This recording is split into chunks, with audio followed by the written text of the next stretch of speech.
Chapter 1071, Can Never Escape the True Fragrance, Law_4. Wu Jinshu was also somewhat apprehensive, but he wanted to change Wu Yanyan's stubborn nature. Wait a little longer. Yan Erju sighed. Wu Dalong and Wu Erlong were good kids. Seeing their sisters so hungry, they quietly went around to the back of the house, knocking on Wu Yanyan's window. Big sister, big sister. It's us, we've brought you something to eat.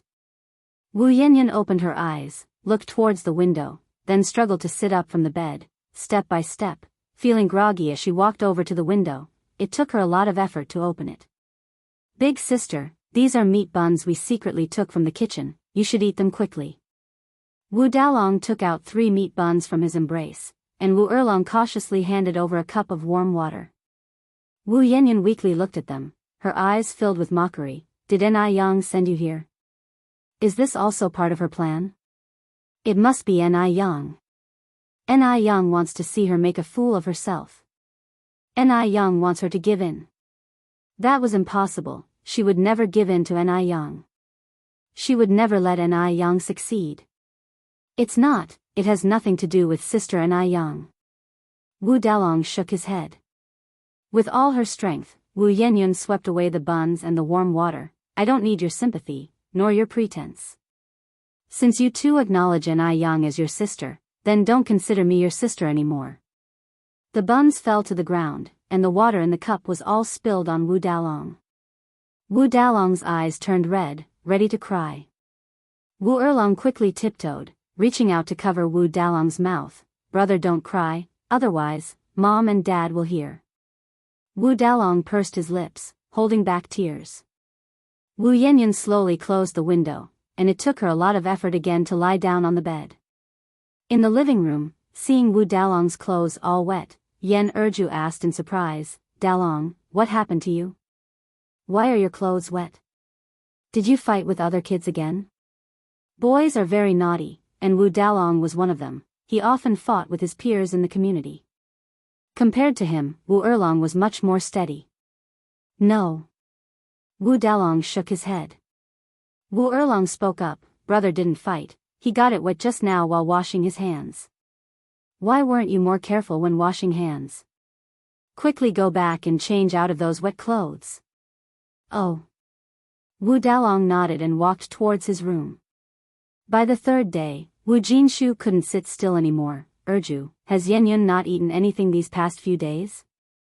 Yan Erju nodded, she hasn't even left her room. Wu Jinshu's heart skipped a beat, and he hastily took off his safety helmet. Oh no. I hope nothing bad has happened.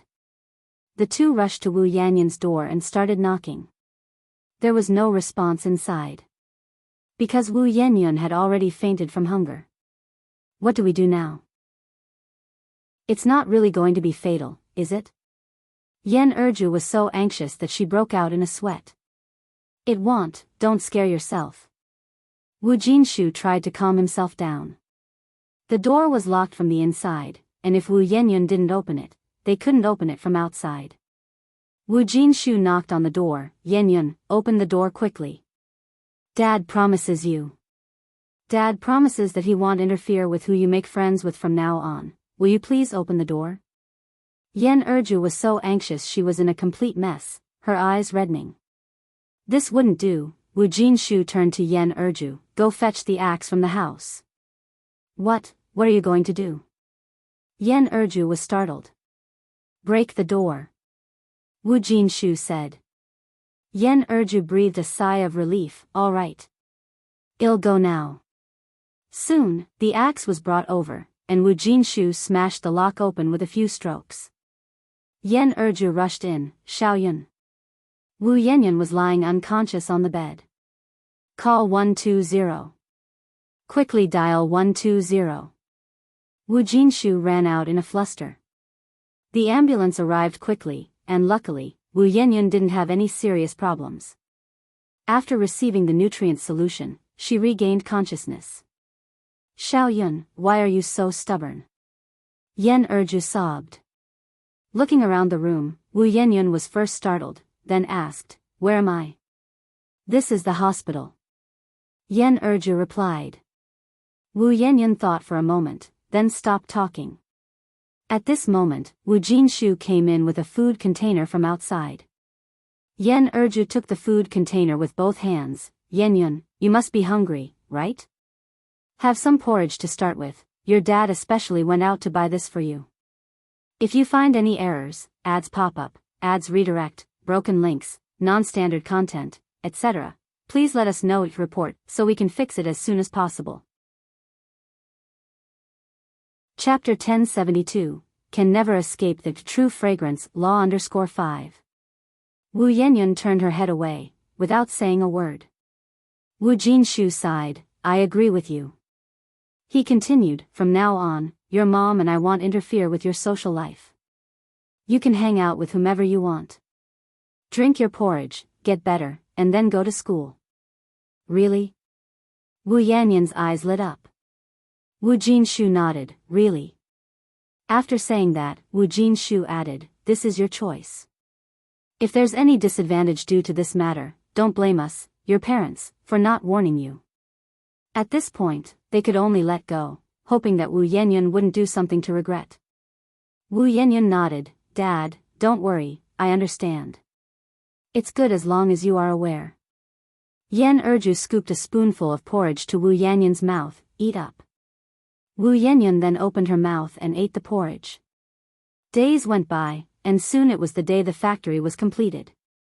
To celebrate and to seek good fortune, Ni Yang bought a lot of firecrackers and fireworks, and also set up more than 50 tables in a banquet in the village. To ensure the quality of dishes, Ni Yang specifically chose 5 chefs from the top kitchen of the country's famous restaurant. The celebration lasted 3 days, and then the factory officially started operations. Including 12 security personnel, there were over 400 people in the factory, but the dormitory was only 1/3 full. The dorms were of 2 types. One was a 6-person room, similar to school dorms, with beds above and storage below. There was also a room for couples. Because of prior training and having the old guide the new, no mistakes occurred on the first day of work, and the production volume was more than 10 times that of before. Han Xiaoyu's father became the factory manager again, very delighted and determined to work hard not to disappoint Ni Yang. The next day, Ni Yang shipped a large batch of goods overseas. Wu Yenyun was leading a pleasant life during this period, with no one to supervise her. She would ride on Wei Heagang's motorcycle almost every evening after school. Today is Saturday. Du Jiaojiao invited Ni Yang to go shopping. Now, in early March, the weather was getting warmer, and Ni Yang wore just a cheongsam, looking stunning and graceful. Du Jiaojiao, with a face full of envy, held Ni Yang's hand. They say winter is the season to gain weight, but you haven't gained a bit, your waist is still so slim. Usually, she saw Ni Yang eat whatever she wanted without specifically dieting, yet she didn't gain weight. Ni Yang smiled and said, a good figure also needs maintenance. Hearing this, Du Jiaojiao's eyes brightened, really? How do you maintain it? If Sister Jiaojiao is interested, I can make a list for you when I get back. Sure. Du Jiaojiao nodded. Then they went to buy clothes and bags, and finally went to the backstreet food alley to eat. Seeing how Du Jiaojiao had lived a luxurious life from childhood, this was her first time eating at a stall. I didn't expect street food to taste so good, said Du Jiaojiao, surprised. What surprised her more was that Ni Yang also ate at street stalls.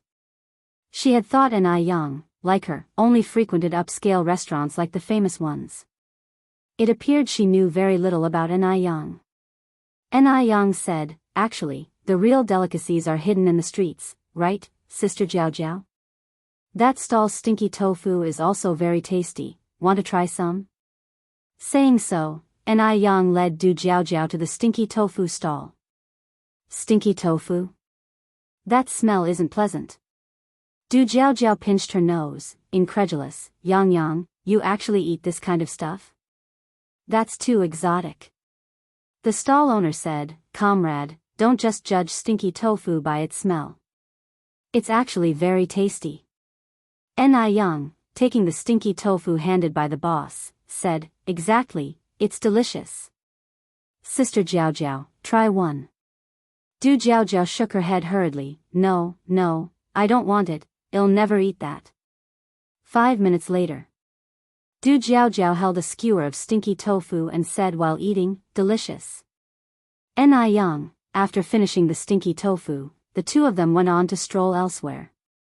Meanwhile, Wu Yenyun and Wei Haoguang also went out shopping. Wu Yenyun spotted Du Jiaojiao eating stinky tofu immediately. Looking around and noting Du Jiaojiao, Ni Yang wasn't there. Wu Yenyun handed what she had in her hands to Wei Haoguang. Wait here for me. If you find any errors, ads pop up, ads redirect, broken links, non-standard content, etc., please let us know, report, so we can fix it as soon as possible. Chapter 1073, Can Never Escape the True Fragrance, Law _6. Where are you going? Wei Haoguang asked. Wu Yenyun replied, I saw an acquaintance, I'm going over to say hi. Okay. Wu Yenyun walked up to Du Jiaojiao and greeted her with a smile, Sister Jiaojiao. Because of the last time Wu Yenyun bad-mouthed Ni Yang in front of her, Du Jiaojiao no longer had a good impression of her. Only petty people gossip. Ni Yang had never said a bad word about herself in front of her. Du Jiaojiao responded indifferently with a nod. Wu Yenyun wasn't a fool, she clearly felt Du Jiaojiao's cold demeanor. Du Jiaojiao wasn't like this before. She hadn't offended Du Jiaojiao. Why had Du Jiaojiao become like this? It must be Ni Yang. What exactly had Ni Yang bad-mouthed about her to Du Jiaojiao? On what grounds did she tarnish her reputation to Du Jiaojiao? Sister Jiaojiao, is there some misunderstanding between us? Wu Yenyun continued to ask. No, there isn't, said Du Jiaojiao. Wu Yenyun sighed, then, it must be Ni Yang who's been talking about me behind my back, right? Du Jiaojiao shook her head. No, Yang isn't that kind of person who gossips behind people's backs, you're overthinking it. As she finished speaking, Du Jiaojiao added, the one who really gossips behind others' backs is you. Boom. It felt like a thunderbolt had struck Wu Yenyun's mind. She looked at Du Jiaojiao incredulously, her face turning pale. How could this be? Why did everyone take Ni Yang's side? Why? After a long while, Wu Yenyun came back to her senses and stammered, Sister Jiaojiao, you've misunderstood. Du Jiaojiao looked at Wu Yenyun and said, you should learn the meaning of contentment. As an outsider, I think Yang has already been good enough to you. As an outsider, Du Jiaojiao didn't wish to see Wu Yenyun sink deeper. The original Wu Yenyun was a very naive young woman. The human heart is indeed too complex. But in the blink of an eye, Wu Yenyun had become what she was now. Sister Jiaojiao, you don't know, you don't understand, Wu Yenyun continued, I am Ni Yang's biological sister, discarded by their family for their preference for sons over daughters. Du Jiaojiao frowned slightly, but you must understand, it wasn't Yang who discarded you. As an elder sister, she repeatedly reached out to help you, and she owes you nothing. You should be grateful that you have such a good sister, rather than holding any resentment. It's Ni Yang who wronged me, Sister Jiaojiao, listen to me, it really isn't like what Ni Yang has told you. Just then, Wu Yenyun caught a glimpse of a familiar figure from the corner of her eye. It was Ni Yang. Ni Yang was walking in this direction. Could it be that Ni Yang had been here all along? Was she eavesdropping on her conversation with Du Jiaojiao? That's just too sneaky, eavesdropping around the corner. Sorry Sister Jiaojiao, I have other things to attend to, I will explain to you in detail some other time. I must go. With that, Wu Yenyun turned and left. Watching Wu Yenyun's retreating back, Du Jiaojiao sighed helplessly. Was that person just now Yenyun? In fact, Ni Yang was not eavesdropping, she held no interest in doing such a thing. She had gone to the restroom and was just returning. Du Jiaojiao nodded, I think that girl is beyond saving. Ni Yang understood what Du Jiaojiao meant and laughed, let her be. Du Jiaojiao looked at Ni Yang, aren't you even a bit curious about what Wu Yenyun said to me? Ni Yang replied indifferently, I don't want to know. After all, she no longer had any expectations for Wu Yenyun. Seeing that Ni Yang really didn't want to know anything, Du Jiao didn't say anything more. Right, where's Duo? Wasn't he following right behind you just now? Du Jiao suddenly realized Duo was gone. Ni Yang said, he's probably flown off to play somewhere. Don't worry about him. Duo is a bird that's quite the handful, always flying off everywhere, and he likes to flirt around outside. Ni Yang has gotten used to it.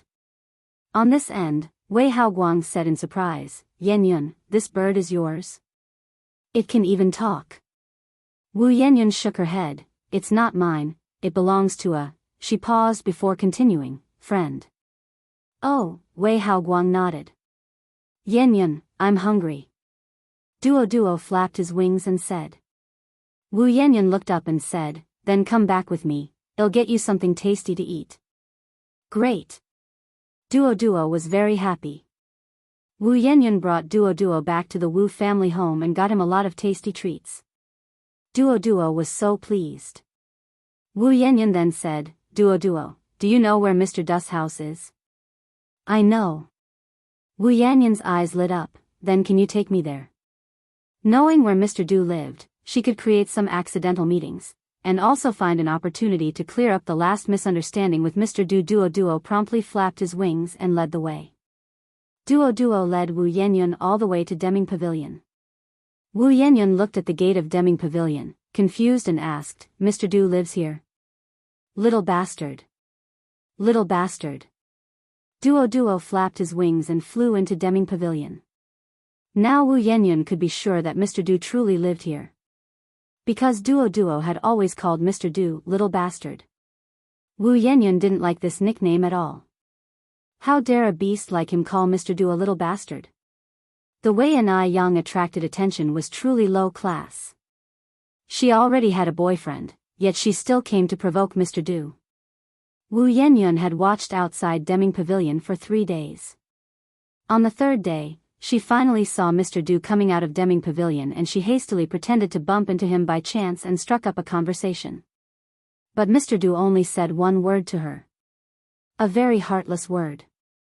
Scram.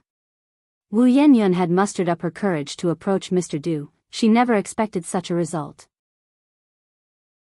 In that moment, Wu Yenyun felt her self-respect and pride were harshly trampled to the ground. Feeling depressed, Wu Yenyun went to drink with Wei Haoguang. On the way to drink with Wei Haoguang, they ran into Ni Yang who had just returned from picking up clients at the airport. Remembering what Wu Jinshu had said, Ni Yang drove her car to block Wei Haogang's motorcycle. Yenyun, it's very late now. Get in the car, they'll take you home, don't let your parents worry. Wu Yenyun directly shook off Ni Yang's hand, scram. What are you? I don't need some random Tom, Dick or Harry meddling in my business. Ni Yang slightly frowned and released Wu Yenyun's hand. Wei Haoguang immediately revved up the motorcycle and took Wu Yenyun away from there. Ni Yang drove her car to a phone booth by the roadside and made a call to Wu Jinshu.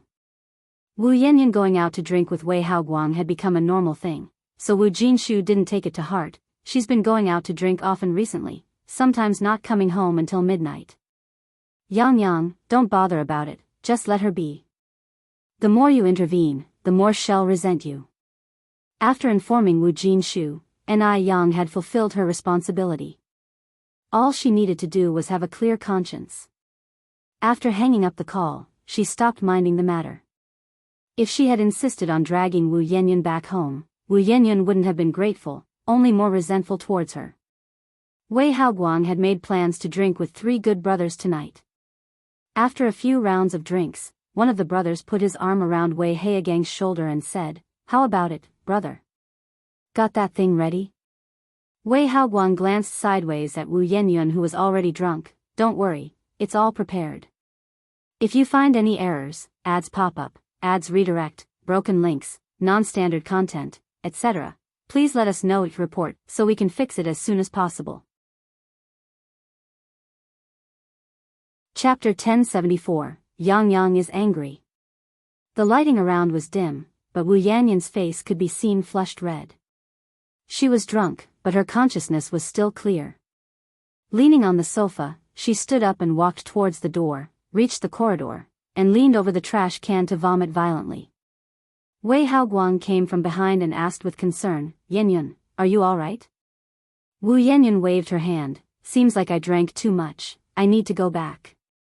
"Go back for what? It's still early." Wei Haoguang supported Wu Yenyun towards the inside. "We're having such a good time, let's drink a few more glasses." No, really can't drink anymore." Wu Yenyun kept refusing. "If I drink again, I'll be drunk."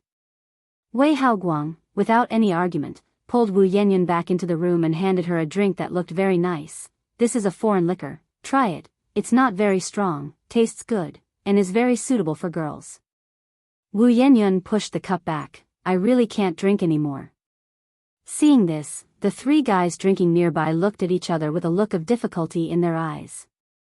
If Wu Yenyun didn't drink, wouldn't it be a waste of all the preparations they made? "This really isn't strong, why don't you take a sip and try?" Wei Haoguang insisted again and again, and Wu Yenyun had no choice but to gulp down the drink in her cup. Upon seeing Wu Yenyun finally finishing the drink, a triumphant look flashed in Wei Haogang's eyes. After the liquor went down, Wu Yenyun's head started to hurt more and more, her vision began to blur, and she felt increasingly hot. It felt like there were bugs crawling on her skin, tickling, and the odd sensation grew more and more noticeable. The three men who were drinking at the side all surrounded Wu Yenyun, and at this moment, Wu Yenyun had lost consciousness, her whole person as if trapped in a dream. A profoundly dreadful dream. The next day, Wu Yenyun woke up with her whole body aching. The headache was so intense it felt like it could explode. Wu Yenyun vigorously patted her head, and after a long while, she became clear about her current situation. The ridiculous scenes from last night gradually flashed before her eyes. Wu Yenyun, terrified, widened her eyes, her pupils dilated, blood flowing backward. How could this happen? What to do? What should she do now? Ah! Wu Yenyun grasped her hair with both hands, crying helplessly. Awake? Just then, Wei Haoguang walked in from outside, a cigarette dangling from his mouth, looking at Wu Yenyun with a mocking face. "What, remembered everything? You bastard!" Wu Yenyun grabbed a pillow and threw it fiercely at Wei Haoguang. "You all are bastards." Wei Haogang's smile faded as he walked over and grabbed Wu Yenyun's wrist. "Wu Yenyun, have you forgotten what you were like last night? No one forced you last night." Indeed, no one had forced Wu Yenyun last night. She always thought it was a dream. If she knew it was real, she definitely wouldn't have done that. Remembering those ludicrous things, Wu Yenyun felt almost insane. "The last drink you gave me had something in it, right?" Wu Yenyun stared hard at Wei Haoguang. "Wei Haoguang, you're not human. You'll get what's coming to you." Wu Yenyun was no fool, she knew the problem must have been with the last drink. Wei Haoguang spoke without fear. "You say there was something wrong with my drink, do you have evidence? If you are capable, go to the police. Let everyone know you're a shameless slut." "Call the police?" Dare Wu Yenyun call the police? Of course not. This is a conservative era. For a young girl to encounter such an unspeakable incident, she'd wish to hide it as tightly as possible. Who would go to the police voluntarily? Even if she did go to the police voluntarily, she couldn't withstand the strange looks from others.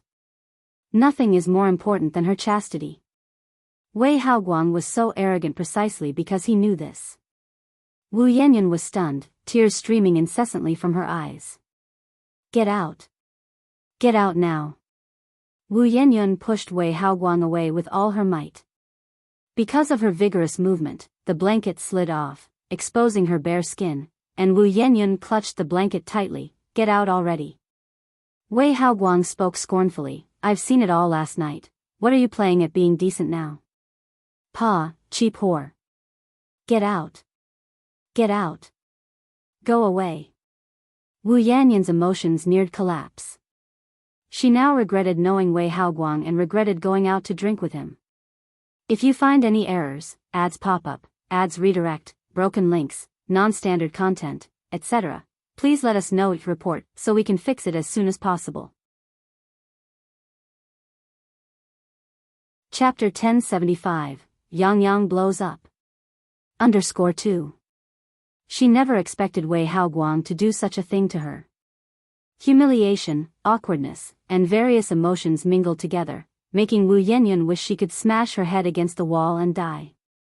Watching Wu Yanyan like this, Wei Haoguang tugged at the corner of his lips and turned to walk towards the door. Sitting on the bed, Wu Yanyan finally couldn't hold back and cried out loud under the covers. She was tainted. She would never be worthy of a man like Mr. Du anymore. What should she do? Why did things turn out this way? It was about half an hour later that Wu Yanyan stopped crying and slowly put on the clothes she found on the bed. When she returned home, Wu family's couple was sitting at the dining table eating. Seeing Wu Yanyan coming back, Yan Erju didn't ask where she went last night, but just said, "Yanyan is back, come wash up and eat." After the fasting incident, the Wu couple didn't dare to pry into Wu Yanyan's matters anymore. Such matters, if not handled well, could lead to death. "Oh." Wu Yanyan replied listlessly. They don't care about her anymore. If it was before, her parents would definitely show concern if she spent a night outside. But today, her parents didn't even ask. Just because she is not their biological child? She felt like an orphan, bullied outside and without family to stand up for her. What meaning is there left in life? Mockery filled Wu Yanyan's eyes. Wu Yanyan went to the bathroom and repeatedly showered, crying while she did. Seeing that Wu Yanyan hadn't come out of the bathroom, Yan Erju felt something was off and went to knock on the door. "Yanyan, what's wrong? Why are you taking so long?" "It'll be done soon," Wu Yanyan said. Yan Erju slightly furrowed her brows. "Yanyan, your voice sounds off. Did something happen?" Wu Yanyan's eyes reddened, and she barely stopped herself from crying, almost bursting into tears again.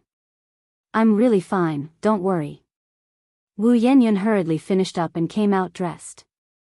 "Yanyan, did you cry?" Yan Erju was surprised as she looked at Wu Yanyan. "No."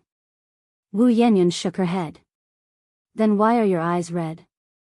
Yan Erju held Wu Yanyan's hands worriedly. "Yanyan, tell mom honestly, did something happen last night?" Wu Yanyan rushed to say, "I just got shampoo in my eyes while washing my hair. I'm fine, mom." "Are you really okay?" Yan Erju asked. "Really?" Wu Yanyan nodded her head. She must never let Yan Erju and Wu Jinshu find out about this. If they knew, they would surely tell Ni Yang. Ni Yang would definitely mock her. She didn't want Ni Yang to see her as a joke.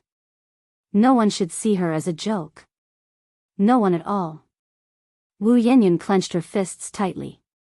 Afraid to say too much in case Wu Yanyan would get angry again, Yan Erju sighed. "If there's anything, you must tell mom and dad." "Okay."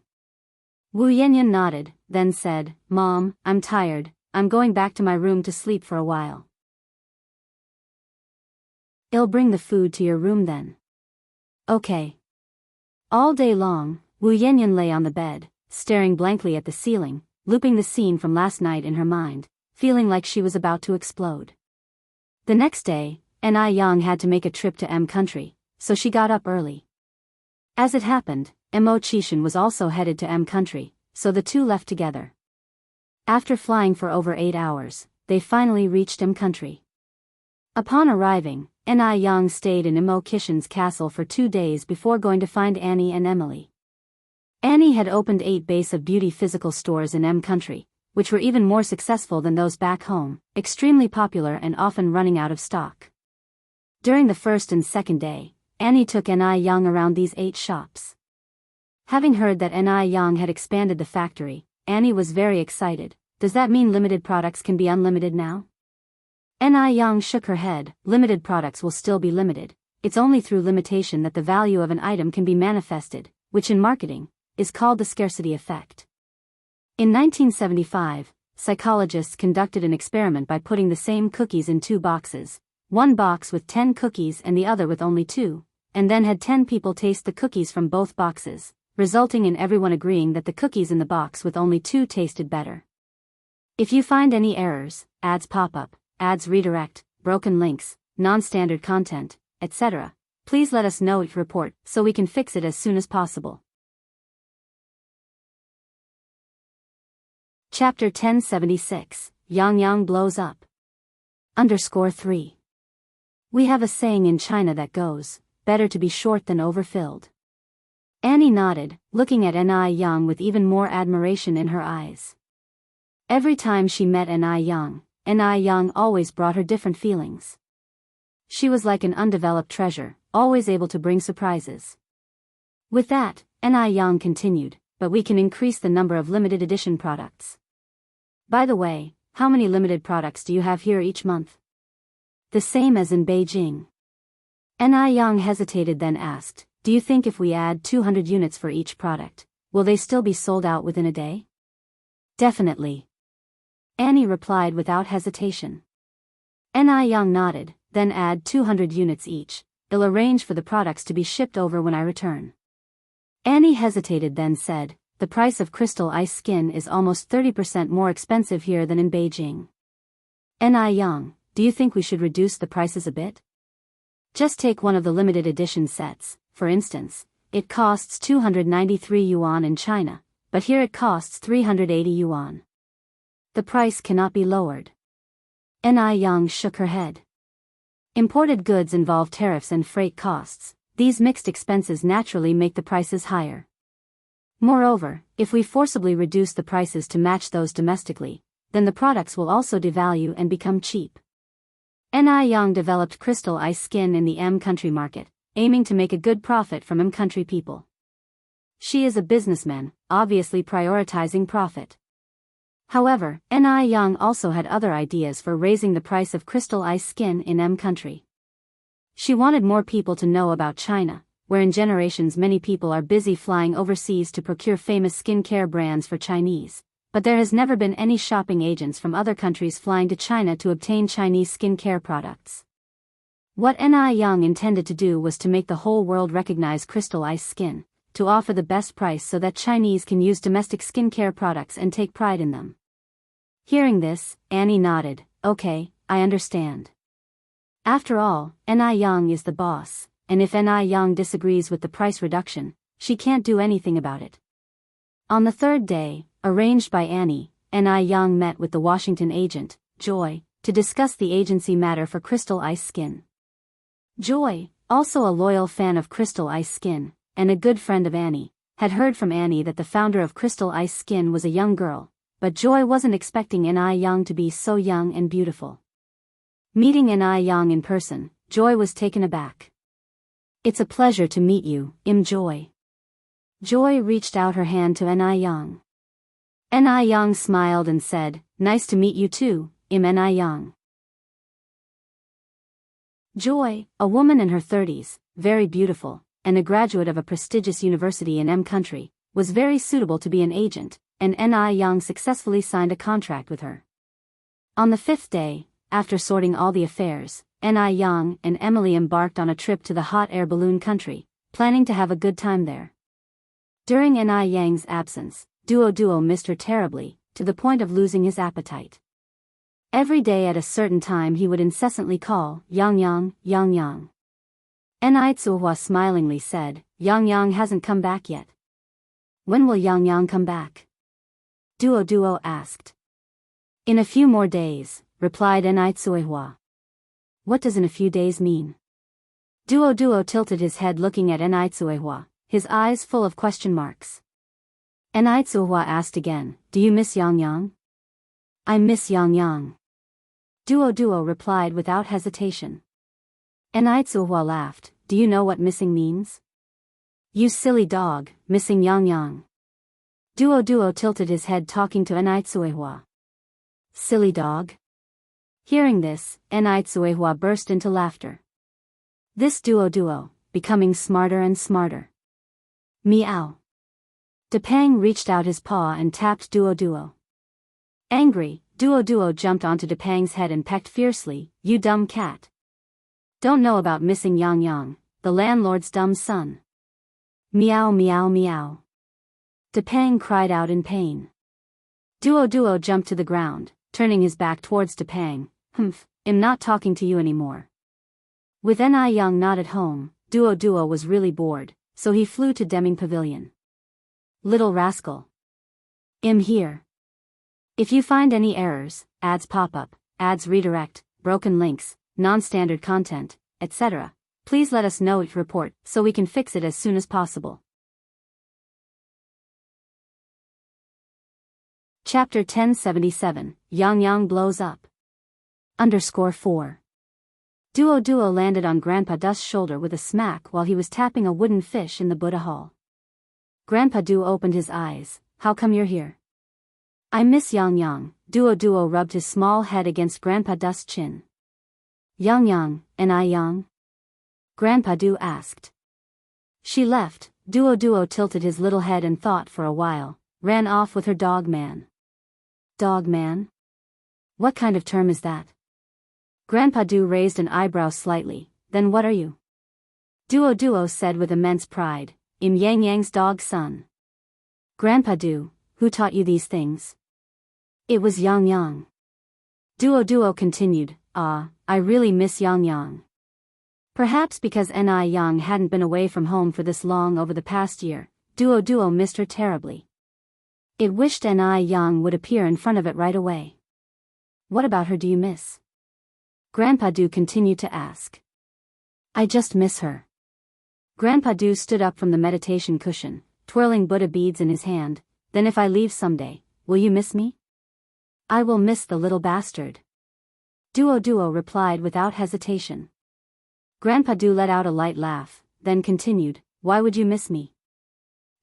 Duo shifted its gaze to the brocade pouch tied to Grandpa Dust's waist, the tasty treats. Grandpa Du raised an eyebrow. You sure are honest. I'm hungry, Duo said. Grandpa Du pulled the brocade pouch from his waist and fed Duo some bird feed. In the Buddha hall, the sound of conversations between a man and a bird would be heard occasionally. Yang still hadn't returned the next day. So, these past few days, every morning and evening, Duo would perch on the branches at the entrance of the village, waiting for Yang. The villagers all recognized Duo, and seeing it stand there, some would tease it on purpose. Duo, what are you doing? I'm waiting for Yang to come home. Duo would answer. Under the tree where Duo perched, Depang would be there as well. Silly cat, I really miss Yang. In an instant, the sound of Depang's snoring could be heard from beneath the tree. Duo, infuriated, cursed, you heartless fatso. Passers-by would all grin broadly, laughing. It had to be said, Duo brought a lot of joy to Jinghua village. On the Wu family side, Yun had been listless for several days, and today, she was still lying in bed. Right then, there was a noise outside the window. Chatter. As if something was knocking on the window. Yun. Was that Duo's voice? Yun sat up in bed abruptly, like a carp flipping over, went to the window, and opened it. Duo. Yun extended her right hand towards Duo. Good morning, Yun. Duo landed on Yun's hand. Good morning. I miss Yang, Duo continued. Why did Duo suddenly come to Yun's place? It was because it thought Yun looked a bit like Yang. So, it just came. Hearing this, Yun's expression changed, and she suddenly remembered that this beast was raised by Yang. If it weren't for Yang, she wouldn't have suffered this painful event. It was all because of Yang. It was Yang who spoke ill of her in front of Grandpa Du, causing him to misunderstand her and say hurtful things. If Grandpa Du hadn't spoken harsh words 10 days ago, she wouldn't have gone out to drink with Wei Haoguang in sorrow.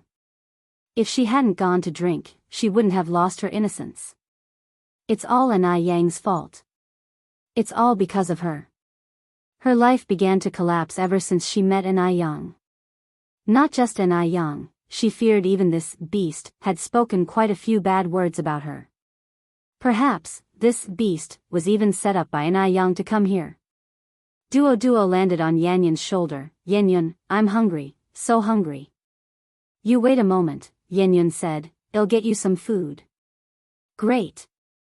Upon hearing about food, Duo's tiny eyes lit up. Yen took out a handful of bird feed from the drawer and presented it before Duo.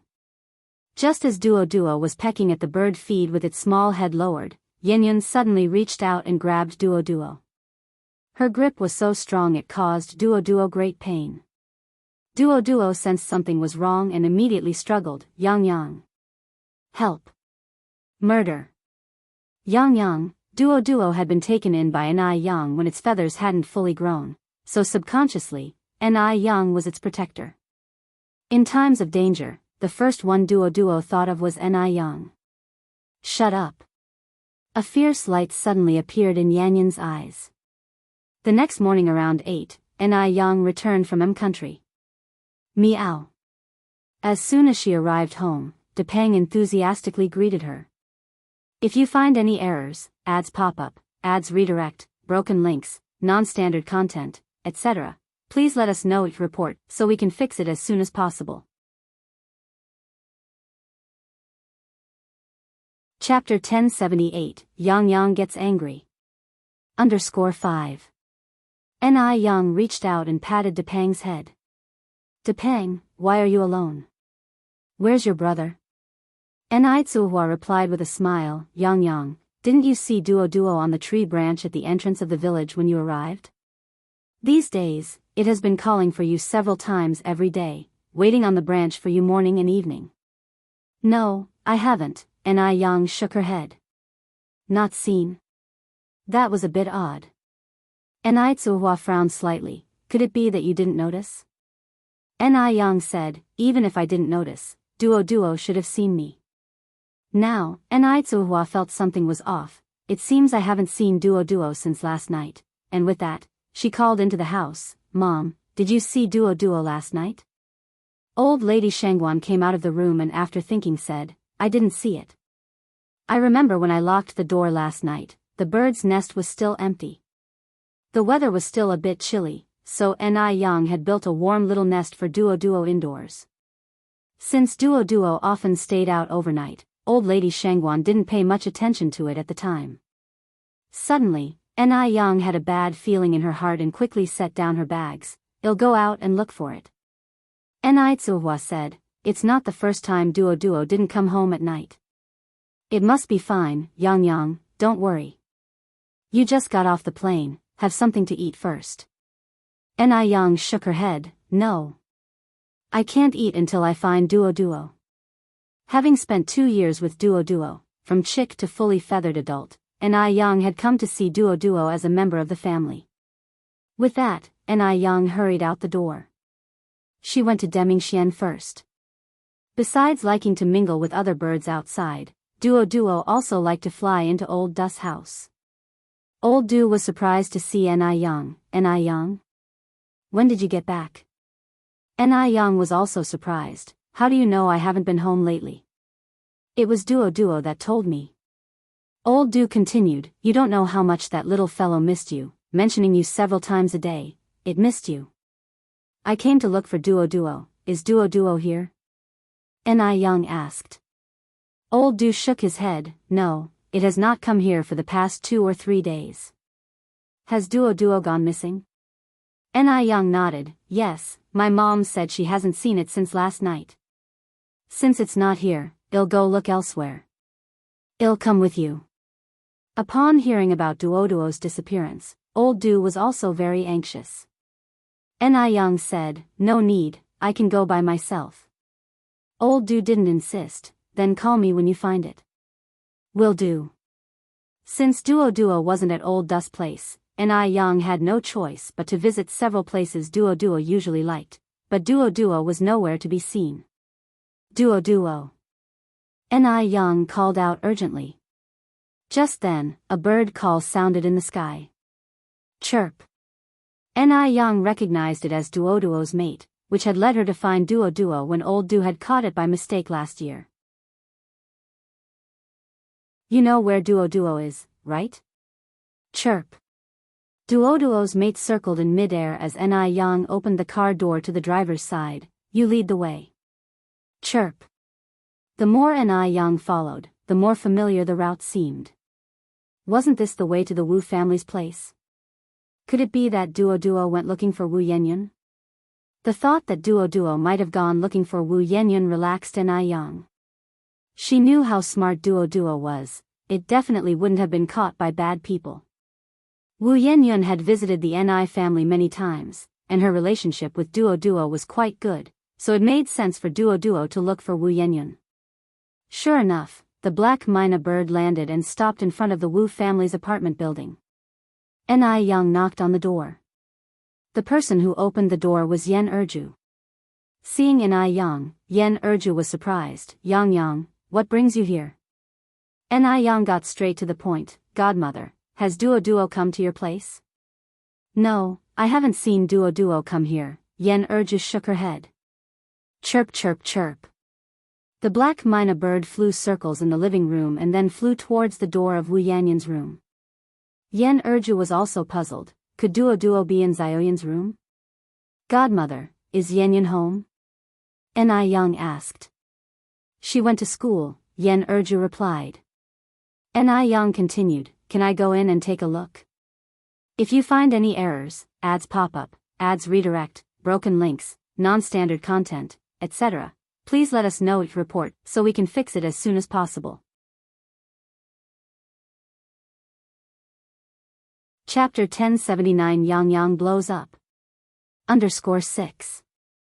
After all, this was Wu Yanyan's room. Before entering, permission from Yen Erju was definitely needed. Of course, you can. Yen Erju nodded. Upon hearing this, Yang immediately walked to the door and pushed open Wu Yanyan's bedroom. Wu Yanyan's room was tidy, but Duo was nowhere to be seen. Yang called out several times for Duo, but there was no response. Chirp chirp. Duo's friend was also very anxious. Could it be that Duo is not here? Yang frowned slightly, and at that moment, her ears perked up. She heard an extremely faint sound, like claws scratching the floor. This sound came from under the bed. Yang hurriedly laid down and looked under the bed. There were some books and empty shoe boxes under the bed. At first glance, there seemed to be nothing, but Yang was certain that there was something behind these items. Yen Erju couldn't hear these subtle sounds and looked at Yang with a puzzled face. Could Duo still be hiding under the bed? While Yen Erju was puzzled, Yang suddenly pulled out a square metal cage from under the bed. The cage was covered in bloodstains, and in its center lay a small black bird. This was Duo. Yen Erju went pale. What had happened? Duo? Yen Erju's voice trembled as Yang spoke. With trembling fingertips, Yang opened the cage. Duo's beak was tightly bound with thin wire, and its body, claws, and head were covered in scabbed wounds. Duo, tears dripped onto the back of her hand, and Yang didn't even know how she managed to untie the thin wire from Duo's beak. All she saw in her eyes was Duo's horribly misshapen beak. This silly bird, how much pain it must be in. Duo used to be so afraid of pain. Duo, I'm back, look at me. Didn't you say you missed me? Duo lay in Yang's palm, and upon hearing her voice, strained to open its eyes. It's Yang. Yang is back. But it can't go back. Duo opened its mouth, and from its dry throat, not a single sound could be made. Yang grabbed a water cup from the table, dipped some water with a tissue, and brought it to Duo's beak. Duo, have some water first. Water. It was water. Locked under the bed for nearly 2 days, during the hungriest and thirstiest moments, how it wished Wu Yanyan would untie the wire from its beak and provide it with water, with food. Even if just a drop of water, a grain of birdseed, it could hold on until Yang came back. Because it knew that Yang would find it. Just like the time she found it at that little bastard's place. But it had waited a very long time, and Yang had not come. Duo didn't want to die, was fearful of death. There were still so many delicious things it hadn't tasted, so many fun things it hadn't done. If it died, what if someone bullied the silly cat at home? If it died, what would happen to Yang? Later, it couldn't take it anymore and began frantically hitting the cage. But the cage was made of iron wire. It crashed into exhaustion, its head bleeding profusely, yet the cage remained unbroken. Duoduo's vision grew increasingly blurry, as did Yang's. Cool water soothed the dryness. Duoduo mustered all its strength. Yang. Its voice was no longer crisp, hoarse and murky beyond recognition. No one knew the agony it had been through these days. It was unimaginable. Duo, stop talking, I'm taking you home now, I will cure you, let's go home. Yang. Duo looked at Yang and eventually, its eyes slowly closed. In the palm of her hand, she could no longer feel its heartbeat. Yang, trembling shoulders, watched Duo as her low voice turned into almost a wail. It was the first time Yen Erju had seen Yang like this. Yang, so utterly distraught.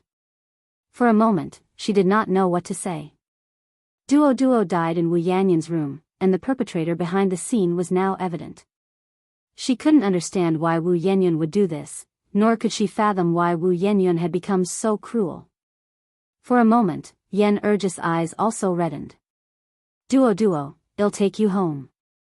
Yang carried Duo in one hand and leveraged herself up from the ground using a chair with the other, but the action caused blood to rush to her temples and she nearly collapsed forward. Blood rushed to her heart. Yang, are you alright? Yen Erju quickly reached out to support Yang. I'm fine. Yang waved her hand and staggered toward the door. Yen Erju could only watch Yang's retreating figure. A mournful cry emanated from above. Yang carefully placed Duo in a cardboard box on the passenger seat, one hand on the steering wheel, the other repeatedly wiping tears that seemed endless. It was her fault. She shouldn't have stayed abroad for so long. If she had returned earlier, perhaps none of this would have happened. When Tsuhua saw Yang disheveled coming out of the car, she was utterly shocked. Knowing that Yang is a strong person, having been in Beijing for 3 years without shedding a tear in her presence. A foreboding feeling suddenly seized Tsuhua. Yang, what happened to you? Did you find Duo? Yang opened the passenger's door. Duo is dead. What? Quihua's eyes widened, thinking she was hallucinating. It's dead. Yang took out the cardboard box from the passenger seat. My God. Seeing the battered Duo, Tsuhua covered her mouth, her eyes instantly reddening with tears flowing. Who can remain indifferent in the face of such emotions? They had spent so much time with Duo, and its quirky, charming nature had already made it a member of their family. With a hoarse voice, Tsuhua asked, what happened to Duo? How did it die? Who did this? Upon hearing the commotion, Old Master Zhang, Grandma Zhang, and Grandma Shengguan also ran out and were startled to see Duo in such a state, wiping their tears from heartache. Grandma Shengguan cried and asked, what in the world happened? Didn't Duo just miss one night at home? How could this have happened to it? Who did this? It's so immoral. Truly despicable. Yang, where did you find Duo? Yang handed the box with Duo to Tsuhua. Mom, I need to step out for a bit. Where are you going? To avenge Duo. After dropping these words, Yang got into the driver's seat. If you find any errors, ads pop up, ads redirect, broken links, non-standard content, etc., please let us know to report so we can fix it as soon as possible. Chapter 1080, Notorious Avenging Duo? Quihua's brow twitched as she hurriedly walked to the car and knocked on the window. Yang, do you know who killed Duo? I do. Yang's eyes were wrapped in a touch of coldness, and her voice was extremely chill. For such a long time, Elder Zhang, Madame Zhang, and Elder Shengguan had never seen Yang like this. In their memory, Yang had never lost her temper. She always greeted everyone with a smile, so much that everyone thought Yang was always tempered. They never imagined that Yang losing her temper would be so terrifying. Tsuhua continued, so who is the person who killed Duo? Yang, calm down a bit. The situation has already been set, and acting like this won't solve the problem. People who normally don't show anger suddenly erupting, and Ai Tsuehua feared she might do something impulsively that couldn't be undone. However, Ai Tsuehua could also understand her feelings. After all, Duo was raised by her from the beginning, when even its feathers weren't fully grown, not to mention Ai Yang, even she herself couldn't bear it. Ai Yang's lips were tightly pursed, and without saying a word, she stomped on the accelerator. Dust flew, and the car vanished from everyone's view. Ah! Ai Tsuehua sighed. Do you think Yang might do something foolish? Mrs. Zheng worriedly walked over to Ai Tsuehua. I don't know. Elder Shengguan came over and asked, Tingting, did Yang tell you who killed Duo? No. Ai Tsuehua shook her head. Ai Yang drove the car at high speed, finally stopping at a crossroad. Soon, a motorcycle carrying a passenger sped from not far away. Ai Yang narrowed her eyes slightly, turned the steering wheel, and floored the gas pedal, whoosh. A dangerous drifting maneuver saw the car directly blocking the motorcycle, forcing it to a stop. On the flat road, there were 4 deep skid marks. Fuck. Who is it? Are you out of your mind? Wei Haoguang furiously took off his helmet. Get down. Ai Yang simply extended her hand to close the car door. Her face showed almost no expression and her voice was faint, yet Wei Haoguang shivered with cold. Was this person here to avenge Wu Yanyan? Although Ai Yang appeared merely in her teens, Wei Haoguang was very wary of her. She was different from Wu Yanyan, she had a frightening presence.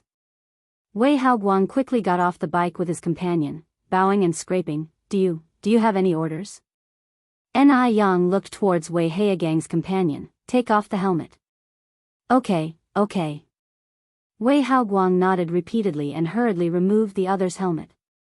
Beneath the helmet was a young girl with an immature face, not Wu Yanyan.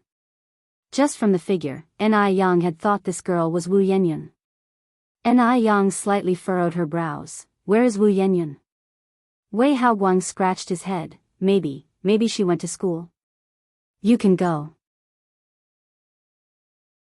Hearing this, Wei Haoguang breathed a sigh of relief, quickly taking the girl and riding the motorcycle away. Not long after Wei Haoguang left, Ai Yang saw Wu Yanyan coming towards her with a backpack. Seeing Ai Yang, Wu Yanyan felt annoyed and tried to walk around her. What was Ai Yang doing here? To persuade her to let go of the past, to forgive the Ai family, to forgive Ai Tsuehua? Just then, a shadow blocked in front of Wu Yanyan. Stop. 2 words, very cold, as if wrapped with a layer of ice, chilling to the bone. Wu Yanyan looked up and saw that face as if veiled with snow, clear and distinct.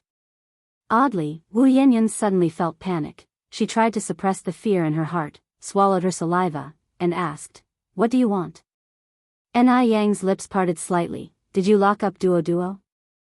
Wu Yanyan, looking unafraid, retorted, I locked it up. So what? Do you know that Duo is dead?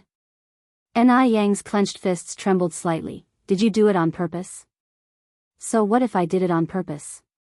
Wu Yanyan's lips curled into a mocking smile. From the looks of you, are you going to mourn that beast in sackcloth and ashes? To think Ai Yang had such a hypocritical face, if unknowing people saw her, they might think her own mother had died. Just a bird, and she actually cried over it. Such an act. Is it necessary? Really disgusting. Ai Yang slightly furrowed her brows and raised her hand. If you find any errors, ads pop up, ads redirect, broken links, non-standard content, etc., please let us know at report so we can fix it as soon as possible.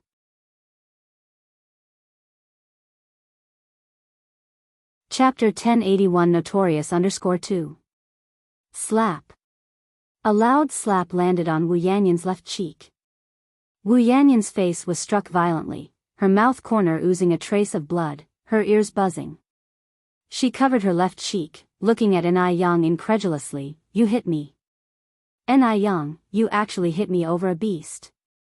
Could it be that in Ai Yang's heart, her own younger sister is worse than a beast? That's laughably absurd. What bond of flesh and blood, what thicker than water? All lies. All of it is fake. Ni Yang extended her hand and grabbed Wu Yanyan's chin, looking down at her. Duo is just a bird, how did it ever offend you? Why must you antagonize it? So Ni Yang also knew that Duo was just a bird, huh? She's actually humiliating her own sister over a bird. Wu Yanyan's eyes were full of mockery, it deserved to die. That beast should have died long ago. It's good that it's dead. You think you're so mighty, Ni Yang? If you're so mighty, why couldn't you save that beast? Do you know how miserably it died? By the end, Wu Yanyan even started laughing. Ni Yang, don't think I don't know what you've been secretly doing.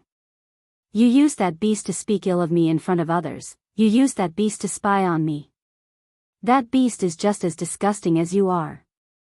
I wish I could tear that beast into pieces, but that would be too quick a death for it.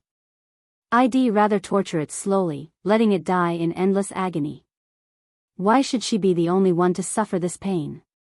She's only 18 this year, why should she bear the pain of being abandoned, sold, and deprived of her innocence?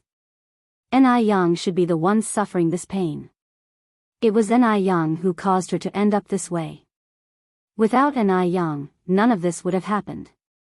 So, in Wu Yanyan's eyes, Duo is a substitute for Ni Yang. When she was torturing Duo, she didn't feel it was cruel, but rather refreshing. Hearing these words, Ni Yang's hand holding Wu Yanyan's chin trembled. Before her eyes flashed over and over the scene of Duo lying in the palm of her hand. It was in so much pain, so uncomfortable, so desperate to live, yet she was powerless, and the culprit of it all was Wu Yanyan. Then you should accompany Duo in death. As the words fell, Ni Yang pulled out a dagger from her waist, the sunlight making the cold blade gleam. At that moment, Ni Yang burst out with a bloodthirsty ferocity. She's gone mad. Ni Yang has gone mad. She's actually harboring murderous intentions against her own sister. Wu Yanyan's pupils shrank, the reflection of the dagger in her eyes growing larger. Just when the dagger was about to strike down, she closed her eyes tightly in fright. Shoo! The expected pain did not come. Wu Yanyan opened her eyes, only to see Ni Yang holding a strand of hair in her hand, her eyes filled with chilling coldness. Ni Yang gripped the hair with one hand, and Wu Yanyan's chin with the other, leaning close to her ear and saying, "Push me too far, and it'll take your life.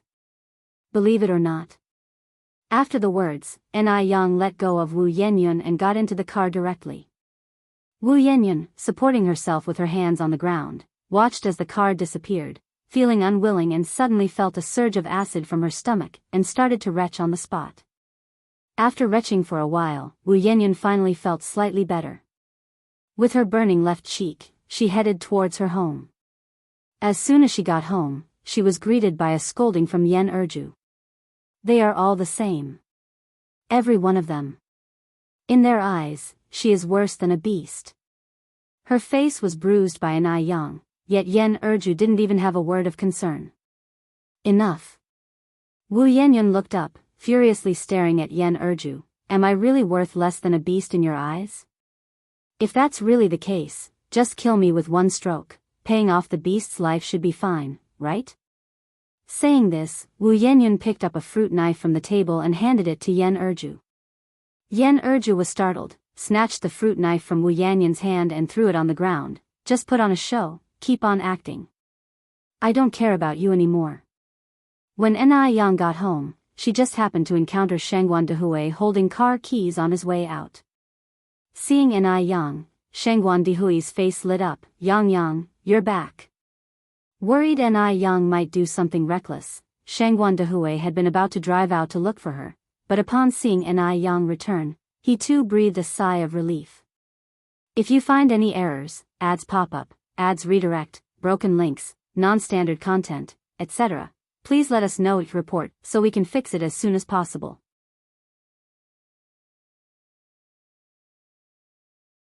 Chapter 1082 Notorious_3. Dad. Shangguan Dehui continued, come in, your mom and the others are very worried about you. I'm fine. They both went in, and upon entering the house, Enai approached. Yang Yang, are you all right? Enai Yang shook her head slightly. Where is Duo? Enai sighed, over there. Enai placed Duo into its favorite nest. Depang stood motionless beside Duo, occasionally touching Duo's little head with its little paws, seemingly puzzled as to why Duo was ignoring it. Meow. Meow. Depang rubbed its fluffy head against Duo's body, but Duo still did not respond. Meow. Depang got angry, and imitating Duo's usual behavior, turned around and presented its bottom to Duo. Seeing this, Enai Yang's heart, which had finally calmed down, began to ache again. Enai Yang took a deep breath, walked over to Duo's side, and placed the strand of hair into Duo's nest. Whose hair is this? Enai asked. It's Wu Yanyan's, Enai Yang replied. Enai gasped, what? She had never dreamed that Wu Yanyan could be Duo's killer. Yang, are you saying that Yanyan is the one who killed Duo? Granny Jing approached. Enai Yang nodded. Granny Jing frowned slightly. Why would she do such a thing? I don't know either, Enai Yang added, maybe it's because she's psychologically twisted. Meanwhile, the expressions of Grandfather Zheng, Granny Shengguan, and Shengguan Dehui also looked somewhat distressed. Just then, the quiet living room was suddenly interrupted by the ring of a telephone. The nanny walked over to answer the phone. Yang, it's for you. Coming. Enai Yang answered the phone, her voice sounding no different from usual. Hello. The caller was Grandpa Du, who was concerned about Duo and had called to inquire about the situation. Duo is dead. Upon hearing this, the person on the other end of the phone was silent for a long while. Are you serious? Yes. I'll come over right away. After saying this, Grandpa Du hung up the phone.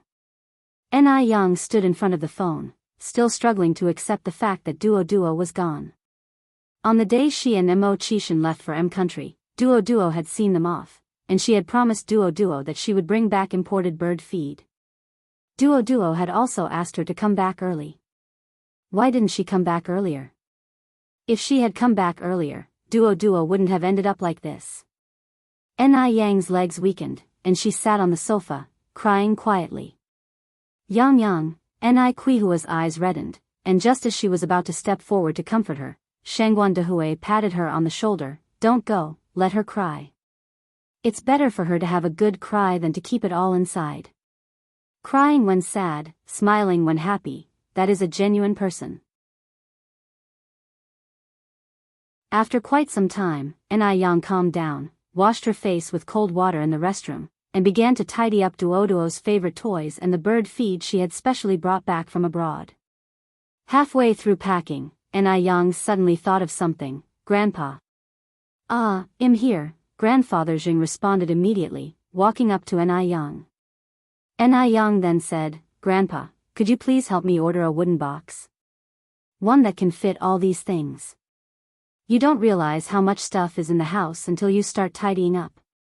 There were indeed so many of Duo's belongings. Grandfather Jing nodded. All right, I'll do it right away. Just then, little Enai Yun, holding her teddy bear, came down from upstairs. As she walked and rubbed her eyes, she said, Sister is back. Was Duo found? Yes, Duo was found, Enai Yang nodded. Where is Duo then? Little Enai Yun asked. I haven't seen it. Little Enai Yun had not seen Duo for 2 days and missed it very much. In fact, many of Duo's words were taught to it by little Enai Yun, such as, silly cat, the landlord's silly son, ah. So Duo has been hiding here and being lazy. Duo. I'm coming. I see you. Little Enai Yun walked toward Duo. Duo. Little Enai Yun reached out and poked Duo, but Duo remained still. Little Enai Yun looked up at Enai Hua. Mom, why isn't Duo moving? Little Enai Yun was only 4 years old and did not yet understand the meaning of life and death. Enai Hua did not speak, unable to bear telling little Enai Yun the truth. Little Ni Yun then turned to Shengwan Dehui. Dad, why isn't Duo Duo moving? If you find any errors, ads pop up, ads redirect, broken links, non-standard content, etc., please let us know each report so we can fix it as soon as possible.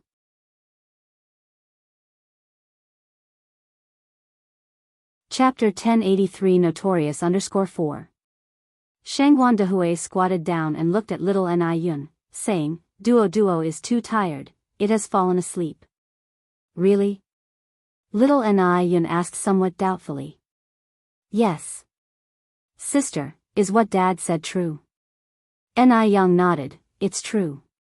Little Ni Yun furrowed her brow, but Duo Duo doesn't usually sleep like this, it's so strange. She had seen Duo Duo sleeping before. Duo Duo liked to stand in front of the bird's nest, tucking one foot up, just like a golden rooster standing on one leg. Ni Yang continued, because Duo Duo is too tired. Oh. Little Ni Yun nodded, half understanding. She trusted Ni Yang very much, so she did not question Ni Yang's words. When Grandfather Du arrived, Ni Yang had already packed up Duo Duo's belongings, and Old Master Zhang had also finished fixing the wooden box. Old Master Zhang was skilled at his craft, not only making the wooden box good-looking but also brushing a layer of tung oil on the outside. Grandfather Du stood in front of Duo Duo, his face silent, his brows and eyes hiding a deep sullen expression. After a long while, he finally said, It was Wu Yenyun, wasn't it? Ni Yang's voice showed no emotion, as she placed Duo Duo's favorite toys and birdseed into the wooden box one by one. Grandfather Du's hand, holding the Buddha beads, had gradually turned white at the knuckles. This silly bird. Hadn't he told it not to get close to Wu Yenyun? How did it just ignore his warning? Ni Yang walked over to Grandfather Du, picked up Duo Duo's nest, and cautiously placed it in the wooden box. Don't be too sad, Grandfather Du said. Ni Yang's expression was serene. I'm not sad. Grandfather Du sighed. I also blame myself for this. Actually, the last time on the street, I felt something off about the way Wu Yenyun looked at Duo Duo, but I didn't expect that she would actually harm a bird. She absolutely hates me, Ni Yang continued. If I weren't Duo Duo's owner, Duo Duo wouldn't have died. Blame no one else but me. If I had come back a day earlier, Duo Duo wouldn't have died. Don't think like that. Ni Yang's lips curled into a faint smile. It's okay. With that, Ni Yang closed the lid of the wooden box. Wait a moment. Grandfather Du reached out his hand to stop the lid. What's wrong? Ni Yang looked up slightly. In the wooden box, one side held Duo Duo's food and toys, while the other held the bird nest and Duo Duo, and Grandfather Du placed the Buddha beads next to Duo Duo. What are you doing? Ni Yang asked, surprised. Grandfather Du explained, this Buddha beads have been consecrated. I hope they can bless Duo Duo to reincarnate as a human in its next life, into a good family. But, this is too precious. Judging from its appearance, Grandfather Du had been carrying these Buddha beads for at least 5 years, and the material was top-grade Xiaoya sandalwood. Grandfather Du smiled, it's just a worldly possession. In my view, all the money in the world couldn't buy another Duo Duo. I thank you on behalf of Duo Duo. You're welcome, Grandfather Du continued. Duo Duo was also my friend. From the scorching summer to the cold winter, Duo Duo had been with him for such a long time, calling it a friend was not an overstatement. Ni Yang continued, I want to bury Duo Duo on the back mountain, will you come? Yes, Grandfather Du nodded. Armed with a hoe, Grandfather Du followed Ni Yang to the back mountain. The two were silent along the way. Ni Yang dug a large pit, placed the wooden box inside, and was about to cover it with soil when a strange noise suddenly came from the sky. Then, a shadow covered them. Ni Yang looked up and saw the sky filled with dense myna birds. Chirp! Chirp!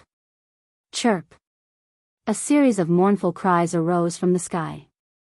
Ni Yang looked up at these myna birds and shouted, Thank you. Grandfather Du's expression was also somewhat shocked. He had never seen so many myna birds gathered together. It was quite a sight. This scene lasted for about 3 minutes, and then the birds flew away.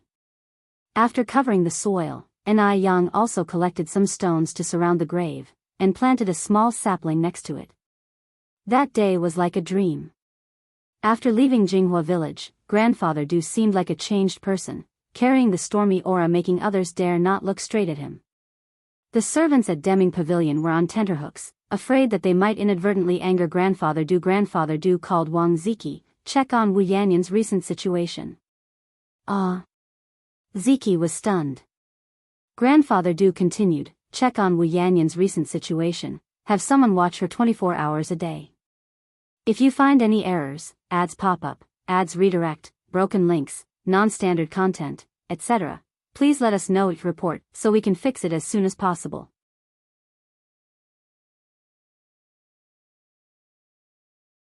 Chapter 1084 Notorious_5. Okay. Wang Ziki looked at Grandfather Du with some confusion. Why would Grandfather Du want to investigate Wu Yanyan out of the blue? Could it be that he took a liking to Wu Yanyan, intending to take her in as the third mistress? Moreover, he always felt that today's Grandfather Du was a bit strange. But he couldn't quite put his finger on what was strange. Just at that moment, Wang Ziki suddenly realized that the Buddha beads Grandfather Du usually wore on his wrist were missing. Where are the Buddha beads? These beads had extraordinary significance to Grandfather Du. 8 years ago, when his chronic illness became severe, and he nearly died, a wandering high monk gave Grandfather Du these life-altering Buddha beads. Grandfather Du cherished the beads immensely, usually not letting anyone else touch them, not even allowing Du Jiaojiao to take a look. But today, the beads had vanished. Wang Ziki's expression changed. Grandfather, where are your Buddha beads? Grandfather Du nonchalantly said, I gave them away. You go and take care of your business quickly. Okay. Wang Ziki nodded. The next day, when Du Jiaojiao found out about this, she too was startled. Second brother, where are your Buddha beads? They were given as a burial offering for Duo. Grandfather Du told the truth. Du Jiaojiao opened her mouth wide. Duo, dead? Stop joking around. I'm not joking with you. Du Jiaojiao's face turned pale. Is Duo really gone? Duo was particularly endearing, and Du Jiaojiao liked it a lot. It took her a moment to come to terms with the fact. Grandfather Du nodded slightly. How did it die? Because of Wu Yanyan. Du Jiaojiao incredulously said, you mean Yang Yang's sister? Yes. Oh my gosh. Du Jiaojiao exclaimed, why would she do such a thing? Jealousy makes one ugly. Du Jiaojiao sighed incessantly, that's too scary. Too scary. After Duo was gone, Depang, carrying Duo's other nest, waited at the door every day for its return. Meow meow meow. Depang sounded pitiful and anxious. Why hasn't Duo come back? Could it be that it found Depang too foolish? Zhao Shuyue walked to the Ni family's courtyard. Depang, let's go home. Depang stepped on Duo's nest with its paw. Zhao Shuyu's eyes reddened, sighing helplessly. Previously, when Duo was still around, the two of them would often quarrel, but to her surprise, since Duo's departure, Depang had become like this. Gradually, Depang stopped eating and began wasting away, becoming more melancholic each day. Ni Yang and Zhao Shuyue were extremely anxious. Suddenly one day, Depang disappeared. Ni Yang and Zhao Shuyue searched for a long time but couldn't find Depang. After Depang left, Zhao Shuyue no longer had the heart to keep another cat, for she knew Depang would return one day. Deming Xian. Wang Ziki was reporting Wu Yanyan's recent situation to Grandfather Du. Grandfather Du, based on Dr. Liu's speculation, and according to our investigation, Wu Yanyan is likely pregnant. Wang Ziki had originally thought Grandfather Du took a liking to Wu Yanyan, but now it seems that was not the case. However, this is also good. He also felt that Wu Yanyan was not worthy of Grandfather Du, pregnant. Grandfather Du narrowed his eyes. Are you sure? Wang Ziki nodded. That's what Dr. Liu said. Dr. Liu had exceptional medical skills. If he said so, there was certainly 80 to 100% certainty. Then get Xiaohu over here. Okay. In a short while, Wang Ziki brought Xiaohu in. Xiaohu waited in Grandfather Du's room for a long time. When he came out, Wang Ziki curiously asked, Xiaohu, what did Grandfather Du say to you? Xiaohu scratched his head. Grandfather Du asked me to arrange a free health check for all high schools in Beijing. Health check? Wang Ziki was stunned. What was Grandfather Du thinking? Xiaohu continued, Brother Wang, what do you think we're trying to do? Although Grandfather Du usually practiced Buddhism, he had never done any charitable deeds, and was even somewhat stingy. This time, unexpectedly showing such great benevolence, he was to provide all high schools in Beijing with a free health check. There were over 290 high schools big and small in Beijing. How much manpower and financial resources would this health check consume?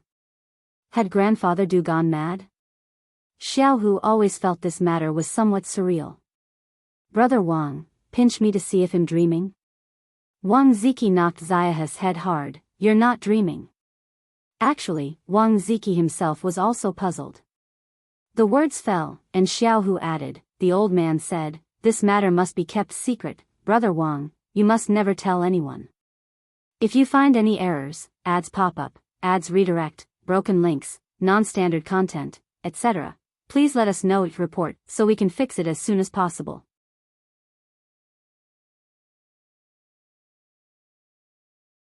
Chapter 1085 Notorious_6.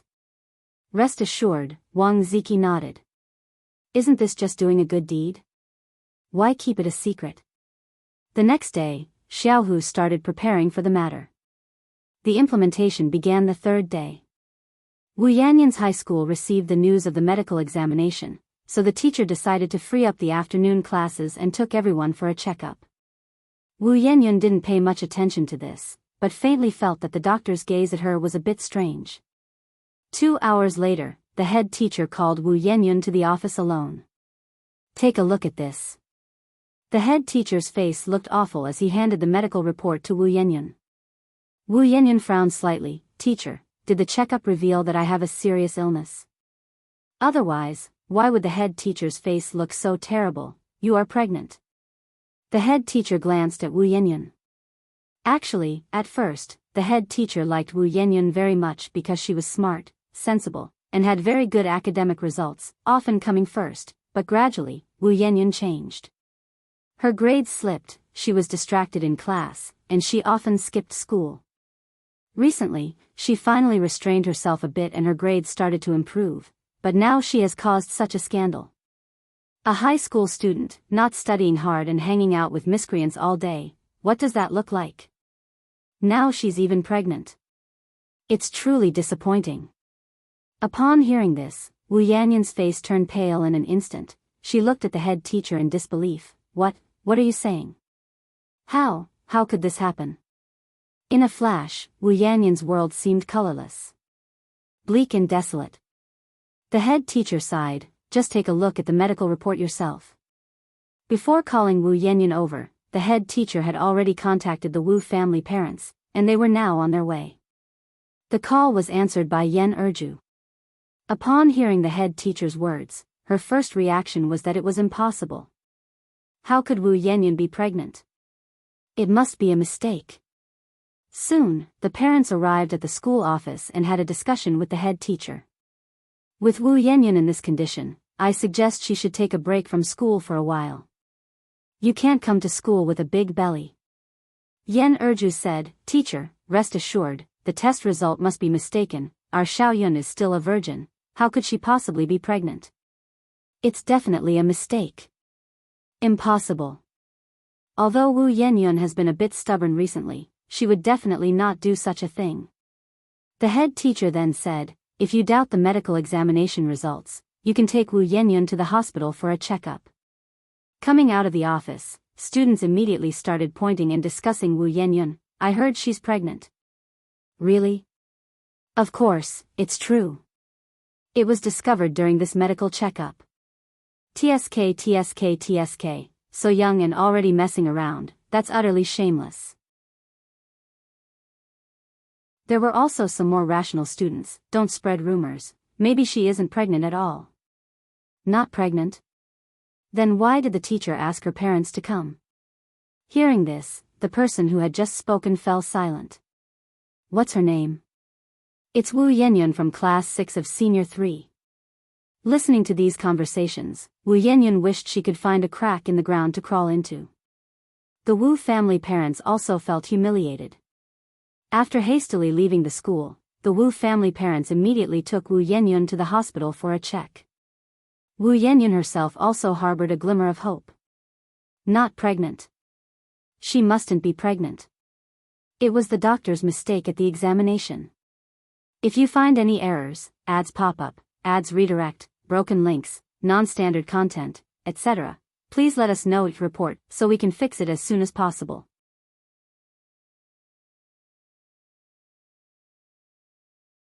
Chapter 1086. Reap what you sow. With Yen Erju accompanying her, Wu Yenyun went for various medical examinations.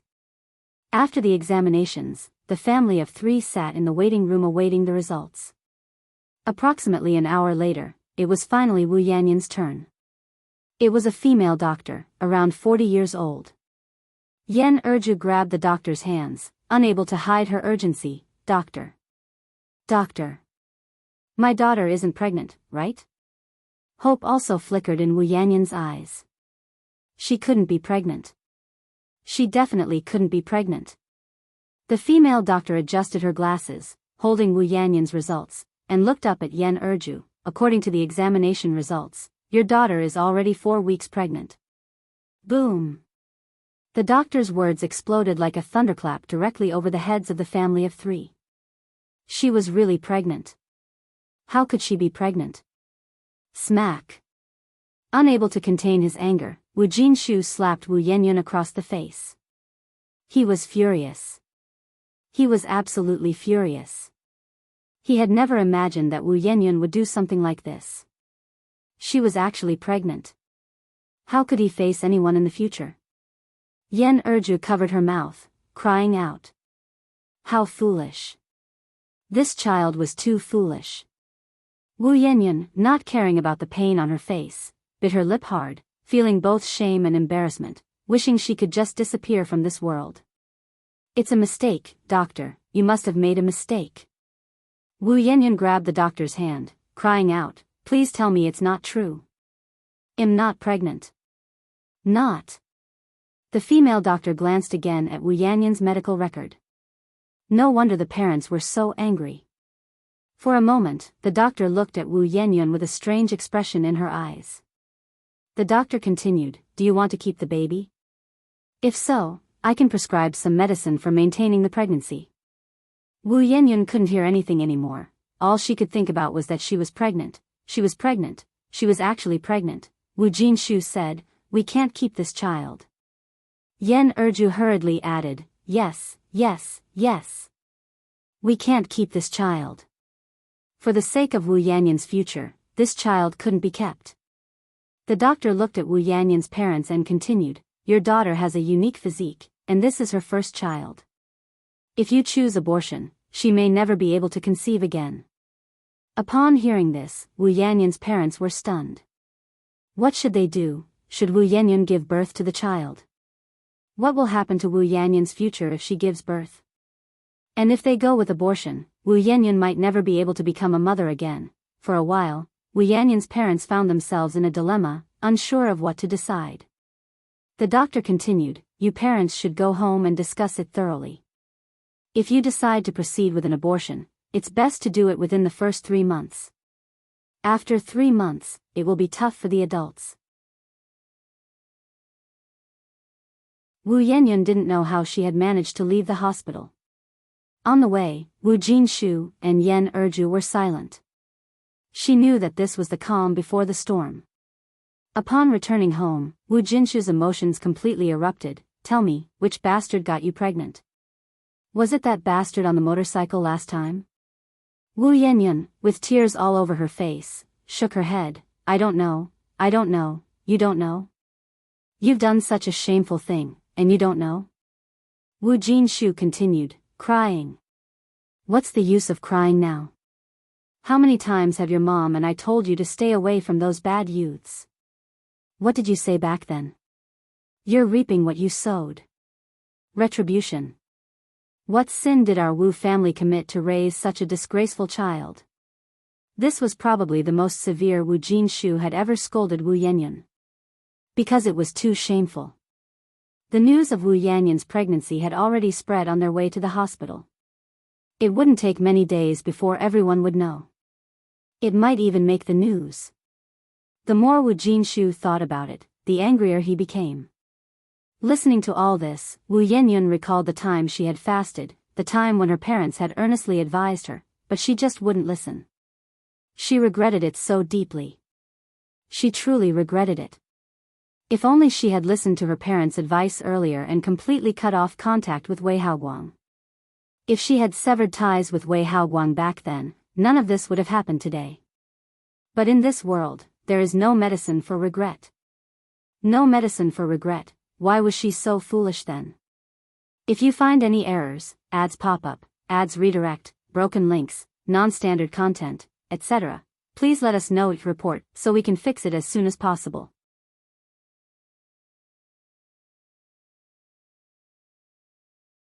Chapter 1087 Reap What You Sow _2. Wu Yanyan now desperately wished she could go back in time and kill her foolish self who did everything for Wei Haoguang, for that so-called right to socialize. It's too late. Everything is too late now. Wu Yanyan sobbed uncontrollably. Wu Jinshu, who was cursing, also began to cry. Yan Erju sighed and gave Wu Jinshu a look, then pulled Wu Yanyan into the house. Come with me for a moment. Wu Yanyan, trembling, followed Yan Erju into the bedroom. Yan Erju closed the bedroom door, looked at Wu Yanyan with a heavy heart and said, "Tell me honestly, who is the father of the child?" "I really don't know. How can you not know?" Yan Erju frowned and said, "What's the point of protecting that man at a time like this?" Wu Yanyan's face was streaked with tears. How could she bring herself to tell Yan Erju about such a shameful matter? Yan Erju sighed again and continued, "You heard what the doctor said today. If you go through with the abortion, you might not be able to get pregnant again. You're not getting any younger, and since girls have to get married sooner or later, what if?" Wu Yanyan understood what Yan Erju was implying and screamed, "No.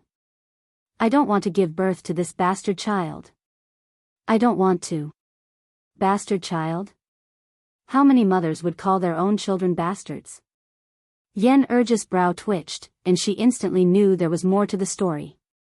It seemed that Wu Yanyan had not done this willingly. "Yanyan, tell me, did someone bully you? What exactly happened?" Wu Yanyan told Yan Erju everything through her tears. After listening, Yan Erju's face showed a mixture of shock and sympathy. She couldn't imagine what kind of pain Wu Yanyan went through that night. No wonder Wu Yanyan kept saying she didn't know who the father of the child was. Yan Erju admonished her with frustration, "Your father warned you long ago not to mix with scum like Wei Haoguang. You just had to learn the hard way before feeling regret. You and your father have been advising you for so long, but not only did you not appreciate it, you even went on a hunger strike against us." Wu Yanyan felt regret too. But what good was regret? There's no such thing as a pill for regret in this world. Wu Yanyan grabbed Yan Erju's hand, crying, "Mom, please don't tell Ni Yang. If Ni Yang finds out, she will definitely laugh at me. She will definitely laugh at me. What are you worried about at this point? If you cared so much about face, why did you even do such a thing in the first place?" Yan Erju continued, "You can control what your father and I say, but can you control what others say? The rumors will reach Yang eventually." Now that everyone knew Wu Yanyan was pregnant, word was bound to spread, and they couldn't cover it up. When the time came, she and Wu Jinshu would lose face in public as well. It wasn't just Wu Yanyan who was disgraced, but them as parents too. Walking outside, people would criticize them as parents. Hearing this, Wu Yanyan cried even harder. Yan Erju cried along with her. What kind of situation is this? They had hoped that Wu Yanyan would marry the father of the child and then have the baby, thinking that the couple could make do with each other for a lifetime. But it looked like that plan was no longer viable. Yen Erju then said, Yenyun, why don't we go to the police? We can't just watch that bastard get away with this. No. Wu Yenyun quickly shook her head, we can't go to the police. We can't. She already felt too ashamed to face people as it was, but if they went to the police, how would she have the face to see anyone then? We can't go to the police. Absolutely not. Mom, if you go to the police, I won't be able to live anymore. Yen Erju was stunned, then what are we supposed to do? The child can't be without a father after being born. No, insisted Wu Yenyun, I don't want to give birth to it. I don't want to. Yen Erju sighed, but if you terminate the pregnancy, you might never have children again. Now Wu Yenyun had nothing more to say. She felt life was so unfair. She was the one who had been abandoned, the most pitiful one, and yet now she had become the most miserable one. The one who should be suffering was living a carefree life. It was unfair. Truly unfair. Everything she was enduring should have been Ni Yang's to bear. If it had been Ni Yang who was abandoned, then she would be the noodle restaurant's boss, the founder of the Ice Skin Jade brand, the exquisite beauty. If you find any errors, ads pop up, ads redirect, broken links, non-standard content, etc., please let us know each report so we can fix it as soon as possible.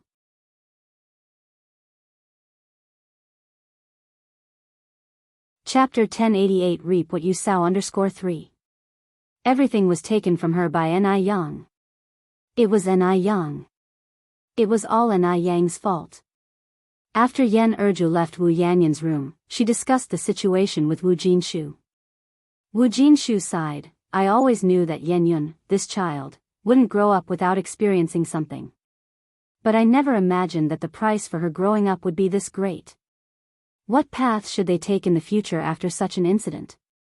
It's too late to talk about this now. What about the baby in her belly? What to do? What do you think we should do? To give birth to it is not right, to abort it is also not right. Wu Jinshu was also troubled. Shall we ask Yang Yang for advice, suggested Yen Erju. Ni Yang had advanced medical skills, she might still be able to help Wu Yenyun solve this problem. Wu Jinshu shook his head, this time, Yang Yang has truly given up on Yenyun, let's not bother her anymore. Ever since Duo died, Wu Jinshu knew that the sisterly bond between Ni Yang and Wu Yenyun had come to an end. Not to mention Ni Yang, any other person probably couldn't tolerate Wu Yenyun. In this world, who would do thankless tasks? What should we do then? Yen Erju was extremely anxious. Wu Jinshu sighed again, Yenyun is not young anymore, she's already of age, we as parents can only give her some advice, the final choice is up to her. No matter what, they would respect Wu Yanyun's decision. The next day, Ni Tsuehua heard about Wu Yanyun's situation. When she got home, she talked to Ni Yang about it. Yang Yang, do you know about Yanyun's situation? Ni Yang's face didn't show any extra emotion, just a faint nod. Call her cold-blooded or heartless, but right now she didn't want to get involved with Wu Yanyun's affairs at all. She was not capable of repaying evil with kindness. Ni Tsuehua sighed, that child is really too pitiful. Pitiful? Ni Yang looked at Ni Tsuehua, I don't think she's pitiful at all. Every effect has its cause, she brought this on herself. If only Wu Yenyun had been more obedient, she wouldn't have ended up like this today. Ni Yang didn't have a shred of sympathy for her now. Mom, from now on just pretend you've never had this daughter, and stop meddling. Even if you help her, she won't be grateful to you at all. To say something unpleasant, she's just like my deceased father and grandmother. Upon hearing this, Ni Kuihua's brows twitched. Because she felt that Ni Yang was quite right. Wu Yanyun's nature was indeed a bit like Mu Jinbao and the old Mrs. Mu, selfish and self-centered. The last time Wu Yenyun was afflicted with a strange disease, if not for Ni Yang, there would have been no way for Wu Yenyun to survive, but when Wu Yenyun woke up, not only did she not thank Ni Yang, she even bit back. Never mind. If not caring is what it took, then so be it. Caring too much would just add burdens to Ni Yang, just like back in Dam Village. if she had woken up sooner, then Ni Young wouldn't have suffered so much for nothing. A life for a life, the Ni family's debt to Wu Yenyun had been repaid. Having figured this out, Ni Tsuihua felt much lighter. 7 days later, the couple took Wu Yenyun to the hospital. While queuing for surgery, Yan Erju held Wu Yenyun's hand tightly. "Yenyun, have you really thought it through?" Wu Yenyun nodded her head. In just 7 days, Wu Yenyun seemed to have aged several years. The marks of time were evident. "Yenyun, why don't you go plead with Yang Yang? After all, you are sisters. As long as you admit your wrongs, she will definitely help you," Yan Erju continued. "Her medical skills are so good, she must have a way." For a woman, if one can't have children, it would be very difficult to find a good home in the future. Yan Erju couldn't stand idly by and watch her own child lose the right to be a mother. "It's not my fault, why should I apologize?" Wu Yenyun continued. "The one who should apologize is Ni Young. If not for her, I wouldn't have become this unrecognizable mess. She just killed a beast, and Ni Young took it so hard. She's her own sister, and she has been bullied so much, yet Ni Young didn't stand up for her. What right does that person have to be a sister?" Yan Erju sighed helplessly. "You're so stubborn, it'll be you who suffers later on." Wu Yenyun didn't speak. Yan Erju went on, "As long as you've thought it through, that's fine, I can't control you anymore. If you find any errors, ads pop up, ads redirect, broken links, non-standard content, etc., please let us know, report, so we can fix it as soon as possible."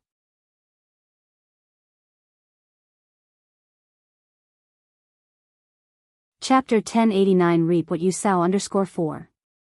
Wu Jinshu patted Yan Erju's hand and signaled her to stop talking. Just then, the nurse called Wu Yenyun's name. Wu Yenyun stood up and walked toward the operating room. "Xiaoyun." Yan Erju stood up worriedly, afraid that Wu Yenyun would regret it later. Wu Yenyun turned back to look at Yan Erju. "Mom, don't worry, I won't regret it."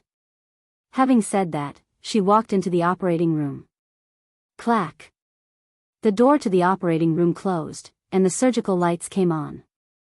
About an hour later, Wu Yenyun was pushed out. "Family of Wu Yenyun, please come over here." Hearing the nurse's voice, Wu's parents hurried over. "Nurse comrade, how is my daughter?" "The surgery went very smoothly," the nurse continued. "However, the patient has a rather unique constitution. We'll need to keep her in the hospital for observation for 2 days. Please go and complete the hospital admission procedures first." "All right, I'll go now," Wu Jinshu said, then turned to Erju. "Erju, you keep an eye on Yenyun." Yan Erju nodded. 2 days went by quickly, and the doctor's diagnosis came in. Wu Yenyun would be infertile for life. Seeing this result, Wu's parents were very heartbroken. Wu Yenyun's face was even more ashen. What made Wu Yenyun feel worse was that during these days of her incident, neither Ni Tsuihua nor Ni Yang, nor the old Master Zheng or old Madame Zheng, none of them came to visit. In their hearts, do they still consider her as part of the family? Is it because of Duoduo's incident that they are acting this way? Duo is just an animal. Wu Yenyun thought too much and was depressed every day. It wasn't long before she became so thin that she was unrecognizable. It was once again the season when peach blossoms bloomed, and the 2 peach trees in the Ni family's backyard were filled with gorgeous flowers. A gentle breeze caressed the air, bringing the fragrance of the blossoms throughout the courtyard. Ni Yang gazed at the peach trees, her lips tightly pressed, somewhat lost in thought. As if through these peach blossoms, she could see the scenes of last year's Duo and Depang, a bird and a cat, fighting atop and beneath the trees. This sight and sensation conjured a poem in her mind. Last year, this day at this gate, the human face and peach blossoms reflected each other's red. Where the human face has gone unknown, peach blossoms still smile with Chun Fong. At the same time, in a small mountain village next to the neighboring city of Beijing. Inside a low and dilapidated tile-roofed house, on a bed missing a leg, lay a frail girl. Her complexion was pale, her lips firmly closed, showing no signs of life. Meow. A large yellow tabby cat hopped onto the bed, patting her face with its paw. Seeing no reaction from the girl, the tabby cat patted her face again. Just then, voices suddenly came from the doorway. A plump and a thin woman walked in from outside. The tall and thin woman said, "Your sister-in-law, it's been 2 months now, and your younger sister-in-law surely won't make it. Qiang's father next door is willing to pay 50 yuan to take her in. I think you should act quickly. Once this opportunity passes, you won't find another. If she really dies at home, not only will you miss out on the money, but you will also have to pay for the funeral expenses out of pocket." This tall and thin woman was the village's well-known matchmaker. She arranged all the happy events in the village. Hearing this, the plump woman hesitated and said, "But I can't bear to part with our Yu." The tall and thin woman secretly sneered in her heart, "With how things are, you're still talking about can't bear to?" She never treated Zhao Yu nicely when things were fine. Not to mention nicely, she almost treated Zhao Yu like an animal. Now putting on this act here? It's sickening. Sister-in-law, didn't the doctor say? Your younger sister-in-law is now just a living dead person without sensations. Alive or dead, it's all the same to her. At this point, the tall and thin woman became a bit impatient. Just give me a straight answer, do you agree or not? If you don't agree, they'll look for someone else. Hearing this, the plump woman became anxious and quickly said, "I agree. I agree." That was 50 yuan. The plump woman could never have dreamed that such a useless person could bring in so much money. The tall and thin woman smiled satisfactorily, "That's right. I'll go notify Qiang's father right away." Just then, the person who had been lying quietly on the bed suddenly sat up, looking around confusedly. "Ah. It hurts. Where is this?" "Meow." The tabby cat lying beside her cried out. "Stupid cat." Zhao Yu looked at the tabby cat in surprise. If you find any errors, ads pop up, ads redirect, broken links, non-standard content, etc., please let us know each report so we can fix it as soon as possible.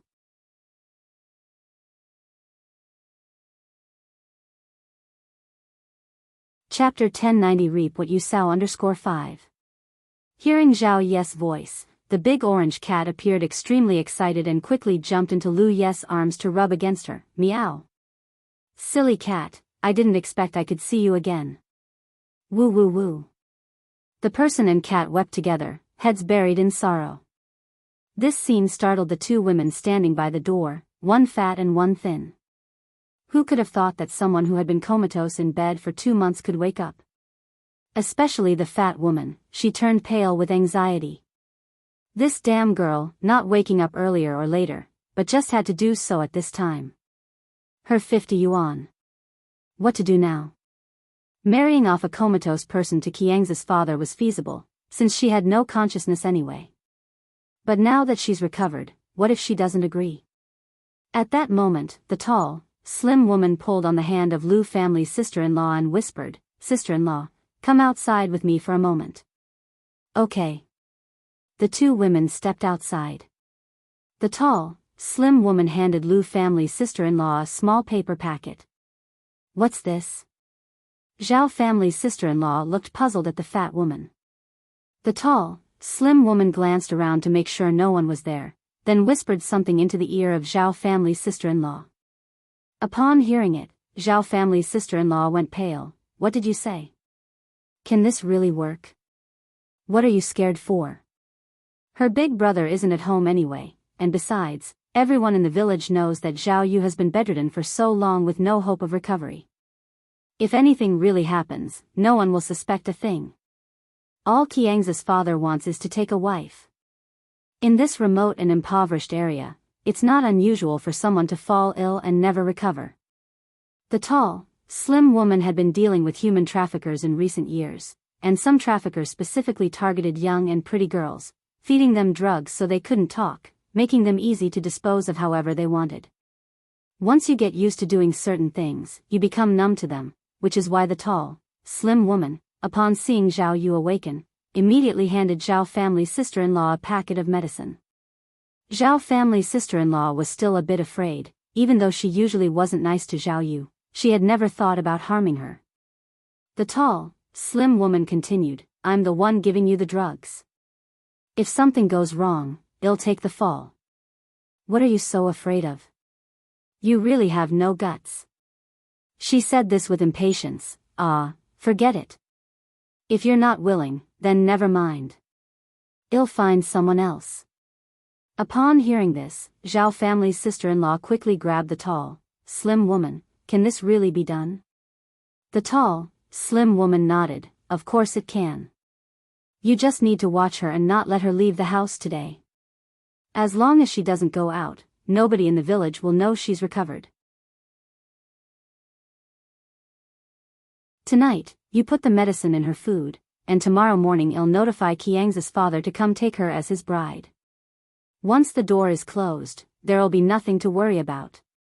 After speaking, the tall, slim woman added, 50 yuan. You won't be at a loss. In a household where the annual income doesn't exceed 30 yuan, 50 yuan is indeed a considerable amount of money. Zhao family's sister-in-law nodded, fine. I got it. What time will you come over tomorrow morning? The tall, slim woman replied, I haven't figured out the exact time yet. When we come over, we'll set off firecrackers. I'm going now.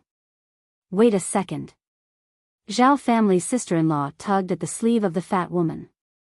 What's up? The tall, slim woman turned around, puzzled. Zhao family's sister-in-law continued, you should at least give me a deposit. How else can I trust you? And my sister-in-law is so beautiful, you should up the price a bit. Otherwise, who would take this risk for you? The tall, slim woman said impatiently, fine, 70 yuan then. I'll give you a deposit of 35 yuan now. Don't be too greedy, there's no more. Zhao family's sister-in-law knew the tall, slim woman's temperament and smiled, okay. The tall, slim woman took out 35 yuan from her pocket and gave it to Zhao family's sister-in-law, who was overjoyed to receive so much money. With the money in hand, Zhao family's sister-in-law returned to the room with a broad smile and said to Zhao Yu on the bed, You just lay there and don't think about anything. Sister-in-law will make you some delicious food to give you a good nourishment. For some reason, Zhao family's sister-in-law felt something was off as she looked at her sister-in-law. It was strange. Especially her eyes. Pitch black, like bottomless pits, like a little wolf pup ready to pounce, as if she could devour someone. If you find any errors, ads pop up, ads redirect, broken links, non-standard content, etc., please let us know it report so we can fix it as soon as possible.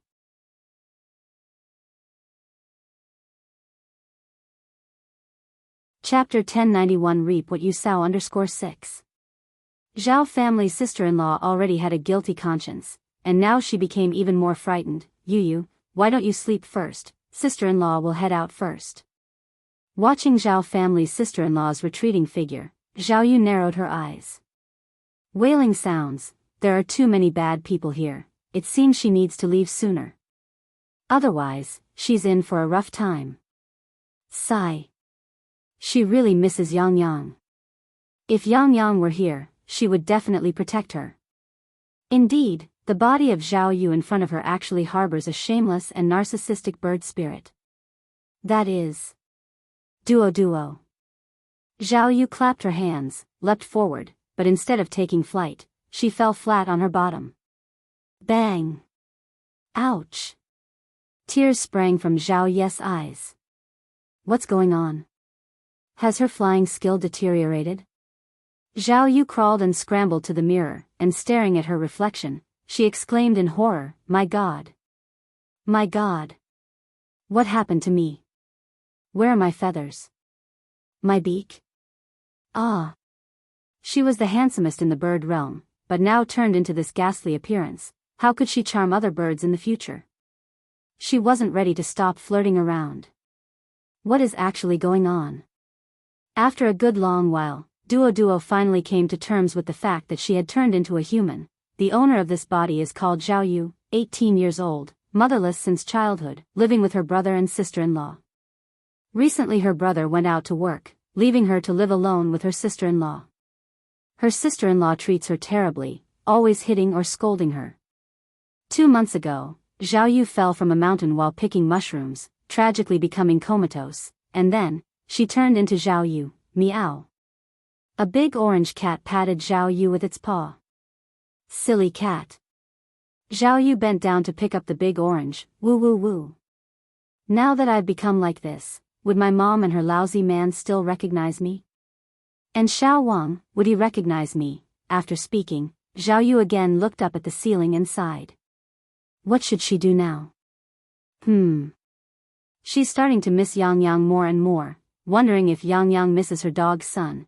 It wasn't long before night fell, and Zhao family's sister-in-law brought over a bowl of steaming meat soup. Yu, get up and have some soup. Zhao Yu took the porcelain bowl with both hands. It's a bit hot, I'll drink it later. Ha! Does she think I'm a fool? Does she think I don't know there's something wrong with this soup? Oh, if only Yang Yang were here. If Yang Yang were here, she'd definitely send this wicked sister-in-law packing. Sigh, how much she misses Yang Yang. Zhao family's sister-in-law said smilingly, it's not hot at all, I've already blown on it. You go ahead and leave, I want to be alone for a while, Zhao Yu continued. Could it be that she has discovered something? Zhao family's sister-in-law seemed taken aback. Zhao Yu looked at Zhao family's sister-in-law. Big sister, why are you insisting on me drinking the soup? Did you put poison in it? Of course not. Zhao family's sister-in-law was startled. What nonsense are you spouting? Why do you sound so defensive? Zhao Yu challenged. After a pause, Zhao Yu said with a grin, Big sister, I'm just kidding with you. You've been so nice to me, how could you bear to poison me? Go ahead and leave, I'll drink the soup in a bit. Initially, Zhao Yu wanted to beat up Zhao family's sister-in-law, but then she looked at Zhao family's sister-in-law's build, and then her own, and eventually gave up the idea. Zhao family's sister-in-law must be over 200 pounds, and how much does she weigh? Certainly, no more than 90 pounds. She's just a picture of malnutrition, how could she beat Zhao family's sister-in-law? Better to outwit than confront. Hearing this, Zhao family's sister-in-law breathed a sigh of relief, then drink it quickly and go to sleep, I will leave now. If you find any errors, ads pop up, ads redirect, broken links, non-standard content, etc., please let us know, report, so we can fix it as soon as possible.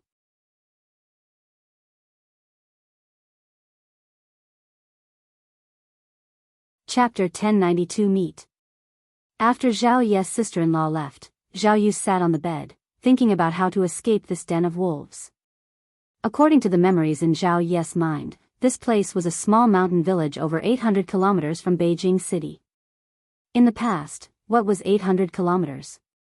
At most, it would take 2 days to fly. But now, she was human. And a female at that. With all these vast distances, high mountains, and long rivers, trying to rely on her own strength to get to Beijing was just too difficult. Humans really are too weak. Meow.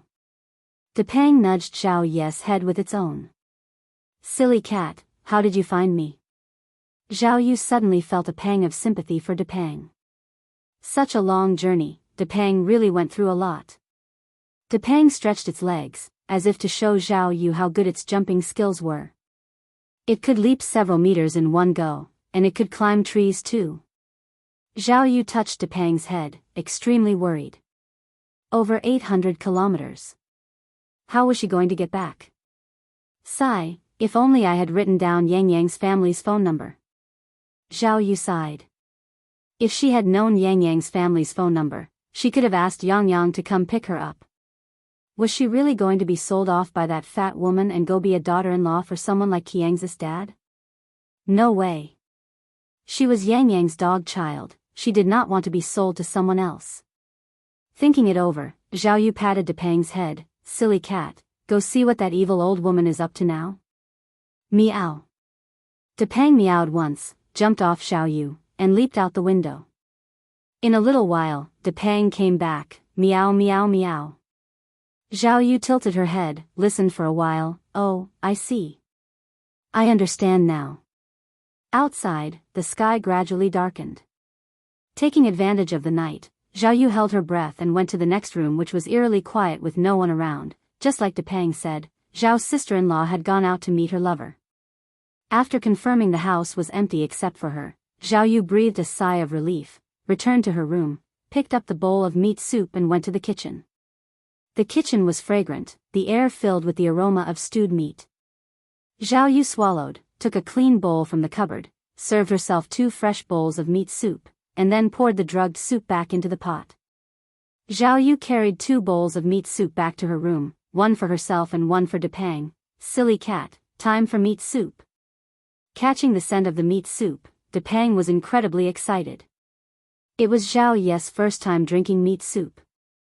The taste was simply amazing. Wow! This is delicious. Zhao Yu felt like she was floating. At this moment, Zhao Yu felt that being a human wasn't too bad. Humans ate much better than birds. Aside from not being able to fly and not having pretty feathers, humans didn't really have any defects. After finishing the meat soup, Zhao Yu felt energized, snuck back to Zhao's sister-in-law's room, and rummaged through her belongings. Deciding to run away, how could she do it without any money? In Zhao Yu's memory, Zhao's sister-in-law had quite a stash of private money hidden away. About 10 minutes later, Zhao Yu finally found Zhao's sister-in-law's secret stash, along with the 35 yuan given by the matchmaker, totaling over 90 yuan. Zhao Yu did not leave a single cent for Zhao's sister-in-law, and before leaving, she even took a kettle and 2 pancakes. To prevent Zhao's sister-in-law from discovering her departure, Zhao Yu carefully restored everything to how it was before, stuffing a pillow under the covers to create the illusion she was still sleeping. 1 person and 1 cat disappeared into the dense night. Perhaps because she used to be a bird, Zhao Yu's vision was exceptionally good. Day and night made no difference to her. By the time Zhao's sister-in-law returned from her lover's house, it was already past 7 o'clock the next morning. By then, Zhao Yu had already covered a distance 40 kilometers away from Xiaotuan village. Yu. Zhao's sister-in-law was frantically pale. Where is she? Why has she disappeared? This darn girl, wasn't she still here last night? She drank the drugged meat soup, where could she have run off to? This damn girl. Zhao's sister-in-law searched the house inside and out 3 or 4 times but couldn't find Zhao Yu, and just as she was about to go out to look, suddenly, a burst of firecracker noises went off outside. It was the matchmaker with Qiang's dad arriving. What to do now? Zhao's sister-in-law's face turned pale. Although panicked and chaotic, Zhao's sister-in-law still managed to suppress her panic, smiled and went to open the door. Oh, you've come so early. Source, web novel. Com, updated by Novlove.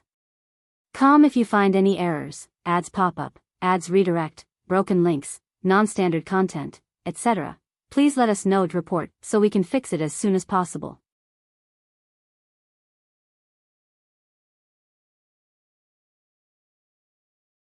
Chapter 1093 To Meet. _2. The tall and thin woman said, auspicious timing is crucial for celebrations. Now it's 8:18 a.m., just the lucky moment of today. Where is the bride? Have you gotten the bride ready? Zhao family's sister-in-law swallowed hard. Please don't be anxious, how about we chat for a bit first? Ah. Chat about what? Got to bring the person back, I still have to work in the fields, said a middle-aged man over 50 years old. This man was Qiang's father. Why did he want to marry Zhao Yu, a vegetative person? The reason is quite simple. He has consulted a semi-diviner, who said that Zhao Yu has a fortune-bringing appearance and she won't stay unconscious forever. In a few days, Zhao Yu will wake up. He is already 58 years old, isn't it a good deal to marry an 18-year-old girl with just 70 yuan? And on top of that, a fortune-bringing young girl too. Absolutely a bargain. Don't be anxious, Qiang's father, look, you are about to marry Yu. Why don't we sit down and have a chat, said the Zhao family's sister-in-law. Zhao Yu has been sold to me. Who's related to you? Qiang's father shoved the Zhao family's sister-in-law away. Why are women like you so annoying? In this 10-mile radius, who doesn't know that Zhao family's sister-in-law is hard to talk to and looks down upon the poor? Qiang's father certainly didn't want to associate himself with this kind of person. Hey! Don't go in there. Don't go in. Zhao family's sister-in-law clutched at Qiang's father's sleeve. Qiang's father shook her off. What are you going on about? The tall and thin woman looked at Zhao family's sister-in-law with a sneer. As the saying goes, greed knows no bounds. You should watch out for that. Zhao family's sister-in-law looked troubled and glanced at the tall and thin woman. Ah. How was she supposed to explain this? That darn girl, she didn't know where she'd run off to. Right then, Qiang's father, the first to enter the room, shouted, "Where is she? Where is Zhao Yu? Where is she?" The tall and thin woman turned to Zhao family's sister-in-law. Zhao family's sister-in-law said with a smile, "Don't worry, Yu may have gone out to play. She should be back soon." Gone out to play? Qiang's father said in surprise. Zhao Yu is already better? It seems the semi-diviner was right, Zhao Yu really is a fortune-bringing one. Zhao family's sister-in-law looked at Qiang's father with difficulty. The tall and thin woman lowered her voice and said, "Gone out to play? Didn't she eat the medicine I gave you yesterday?" Zhao family's sister-in-law quickly said, "I gave it to her." "I really did." "If you really did, then how could Zhao Yu have escaped?" The tall and thin woman squinted her eyes. "Oh. I get it. You want to call off the marriage." With the last sentence, she suddenly raised her voice. "Call off the marriage?" Qiang's father, upon hearing this, turned around angrily. "You've taken the money, and now you want to call off the marriage?" No. Zhao family's sister-in-law waved her hands. "I didn't want to call off the marriage. I really didn't." The tall and thin woman demanded, "Then where is Zhao Yu? Where did Zhao Yu go? Are you hiding her?" Zhao family's sister-in-law said very innocently, "It wasn't me, really not me. When I woke up in the morning, she wasn't in the room. I don't know where she went. It's no use saying anything now. Shall we go search the village? We're all people from the village, would I still lie to you?" The tall and thin woman and Qiang's father exchanged glances, then said, "All right, then let's go have a look. If we can't find her, you have to return the money to Qiang's father." Zhao family's sister-in-law said, "We can find her. We will definitely find our Yu." The three of them left the house and began a thorough search of the village. Yu. They searched the entire village, but couldn't find Zhao Yu. Zhao family's sister-in-law had a bad expression on her face. Could that darn girl have run away? Qiang's father's face was very ugly. "You didn't conspire with Zhao Yu, did you?" I didn't. If nothing's wrong with Zhao Yu, how could she disappear? I think you're trying to deceive someone in marriage. Trying to swindle my money." Qiang's father continued, Forget it. Just give me the money back. Let's call this off. What bad luck. We can find her. We will definitely find our Yu. Can you give me some more time?" Zhao family's sister-in-law didn't want to give up those 70 yuan. "No need to search anymore, just return the money." With no other choice, Zhao family's sister-in-law had to lead Qiang's father and the tall, thin woman back to get the money. That darn girl. If you find any errors, ads pop up, ads redirect, broken links, non-standard content, etc., please let us know each report so we can fix it as soon as possible.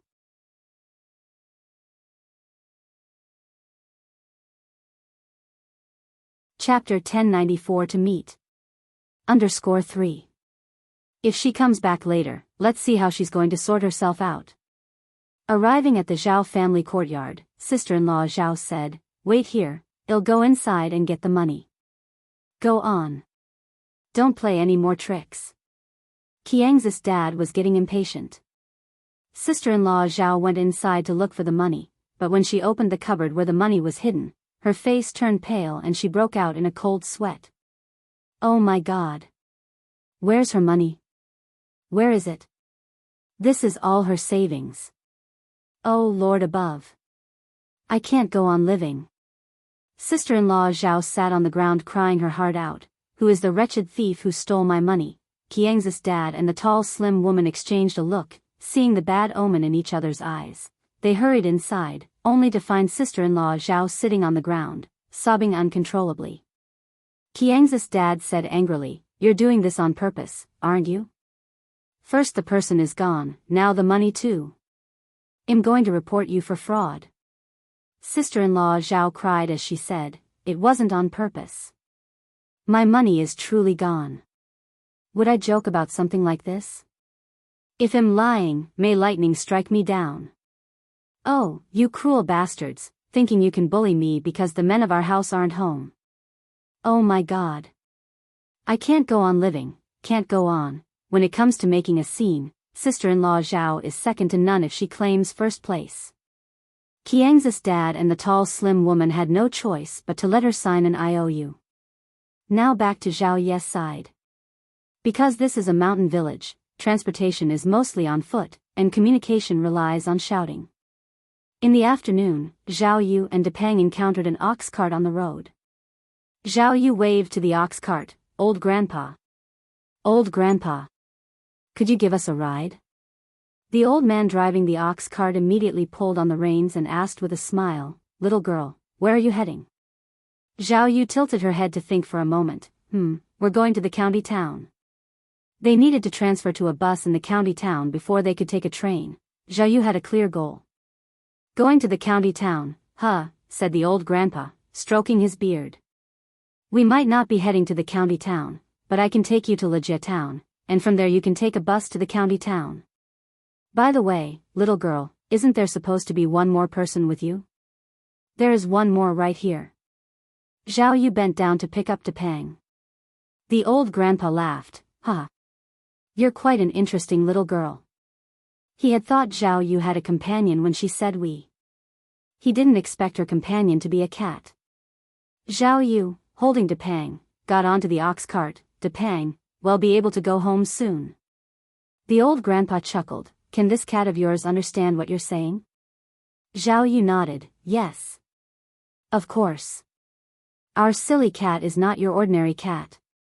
If you already call it a silly cat, how extraordinary can it be?" This little girl seems a bit naive. The old grandpa then asked, "Little girl, what are you going to the county town for? Why are you out here alone?" He thought Zhao Yu didn't look that old, at most 17 or 18 years old. Out alone, can her family rest at ease? "I'm not out here alone. I have Depang with me," said Zhao Yu. "Who's Depang?" asked the old grandpa. "Is this old grandpa dense? Can't he see the silly cat in her arms?" Zhao Yu continued, "Depang is this one." Hearing this, the old grandpa laughed even more joyously. This little girl was really too much fun. "Coming out with it, are your parents not worried about you?" the old grandpa asked. Zhao Yu said, "My dad, that damned man, is busy all day and doesn't care about me. I'm going to find my mom." Ha ha ha. The old grandpa laughed so hard tears came out. How come this little girl is so funny when she talks? Which girl speaks of her father as a damned man? I'm not a little girl. Zhao Yu continued, "Old grandpa, my mom calls me her dog son." No wonder this little girl talks so amusingly. Apparently, her mother is a character. The old grandpa laughed. "Where's your family from, little girl?" "Xiaotuan village." Zhao Yu sighed in resignation. This old grandpa is really clueless. She already said she was a dog's son, and he still insists on calling her a little girl. Let it be. Yang Yang always says to respect the elderly and cherish the young, so she won't pick on this old man. No. Zhao Yu shook her head. "I'm from Jinghua village in Beijing, old grandpa. If you ever go to Beijing, remember to look for me in Jinghua village, my mom is very beautiful. If you find any errors, ads pop up, ads redirect, broken links, non-standard content, etc., please let us know. Report so we can fix it as soon as possible.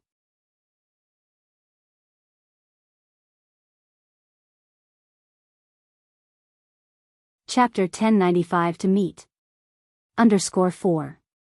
Beijing? The old man was stunned. You must know, Beijing is separated from here by 1 or 2 mountains. She's just a child, and a girl at that. How did she get here? Looking at her clothes, she doesn't seem to come from a wealthy family. This seems a bit unbelievable. Little girl, is your home really in Beijing? The old man asked uncertainly.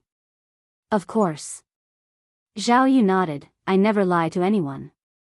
The old man continued. Beijing is very far from here. It takes 2 to 3 days by train. How did you get here? Do your parents know about this? Zhao Yu sighed. I was sold here by bad people. My mom doesn't know, so now I need to go to Beijing to find her. I haven't been back for so long. She must be worried sick. Hearing this, the old man looked at Zhao Yu with full sympathy. Little girl, it's such a long way. Can you make it back on your own? Old man, I'm not little girl. I have a name, I'm Duo Duo. Zhao Yu continued, just call me Duo Duo. Alright, Duo Duo, the old man nodded. Just like that, the ox cart journeyed for over 2 hours before reaching the destination. On the way, Zhao Yu and the old man had a very pleasant chat. Duo Duo, I can only take you this far, be careful on the road. Thank you, old man. Zhao Yu got off the cart, bowed deeply to the old man, and then took out a paper yuan bill from her pocket and handed it to the old man. This is for your troubles. The old man refused. It's just along the way, how can I take your money? Moreover, since the girl had been sold here, he couldn't possibly take her money. 1 yuan could buy 2 or 3 bowls of noodles. His shabby ox cart ride wasn't worth that much money. It's not easy for a little girl to be out and about, and she had been deceived before. Even though the old man was also living a life of poverty, he did not want to take this money with an unclean conscience. My mom said that hard work pays off. You brought me here, so this reward is well deserved.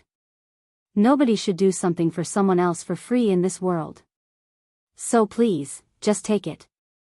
She had been living with Ni Yang for over 2 years and had learned a lot.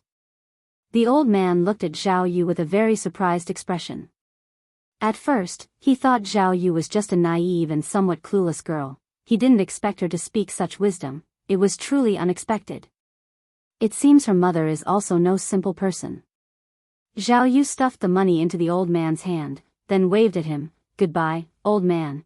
If you ever go to Beijing, remember to find me in Jinghua village. My name is Duo Duo. My mom is Ni Yang. Alright, the old man waved back at her. Lejie town was very bustling. It was nearly 180 kilometers away from Xiaotuan village, so Zhao Yu was also worried that sister-in-law from the Zhao family might come looking for her. By now, it was already dark, so Zhao Yu decided to have some food first, get a train ticket, and then find a place to sleep for the night, setting off early the next morning. There was a lot of food in town. Zhao Yu ordered 3 bowls of noodles. 1 bowl for Depang, 2 for herself. After finishing the noodles, with food in her belly, she had more energy in her body. After some inquiring, Zhao Yu finally found the train station. Only when she arrived at the station did she realize that getting on a train was not so simple. Because you need a letter of introduction to take long train rides and stay at inns. It's absolutely not allowed without such a letter. Zhao Yu became anxious. She had sneaked out, and had no such letter. What to do? Could it be that she wouldn't be able to return to Beijing? Zhao Yu anxiously paced in place. Just then, a middle-aged woman quietly tugged on Zhao Ye's sleeve. Comrade, comrade, are you going to Beijing? Yes. Zhao Yu nodded. Hearing this, the middle-aged woman's eyes lit up, and she quickly pulled Zhao Yu aside. Comrade, I have a train ticket for 6 o'clock tomorrow morning to Beijing. No matter the era, there are always those who engage in scalping. Just like the ticket scalpers of future generations. Many scalpers have become millionaires in the future. Really? Zhao Ye's eyes also shone bright. Then can you sell it to me? I can, it's just that the price will be higher than the normal fare, the middle-aged woman continued. The ticket office is selling them for 58 yuan each. How much are you selling them for? If you find any errors, ads pop up, ads redirect, broken links, non-standard content, etc., please let us know each report so we can fix it as soon as possible.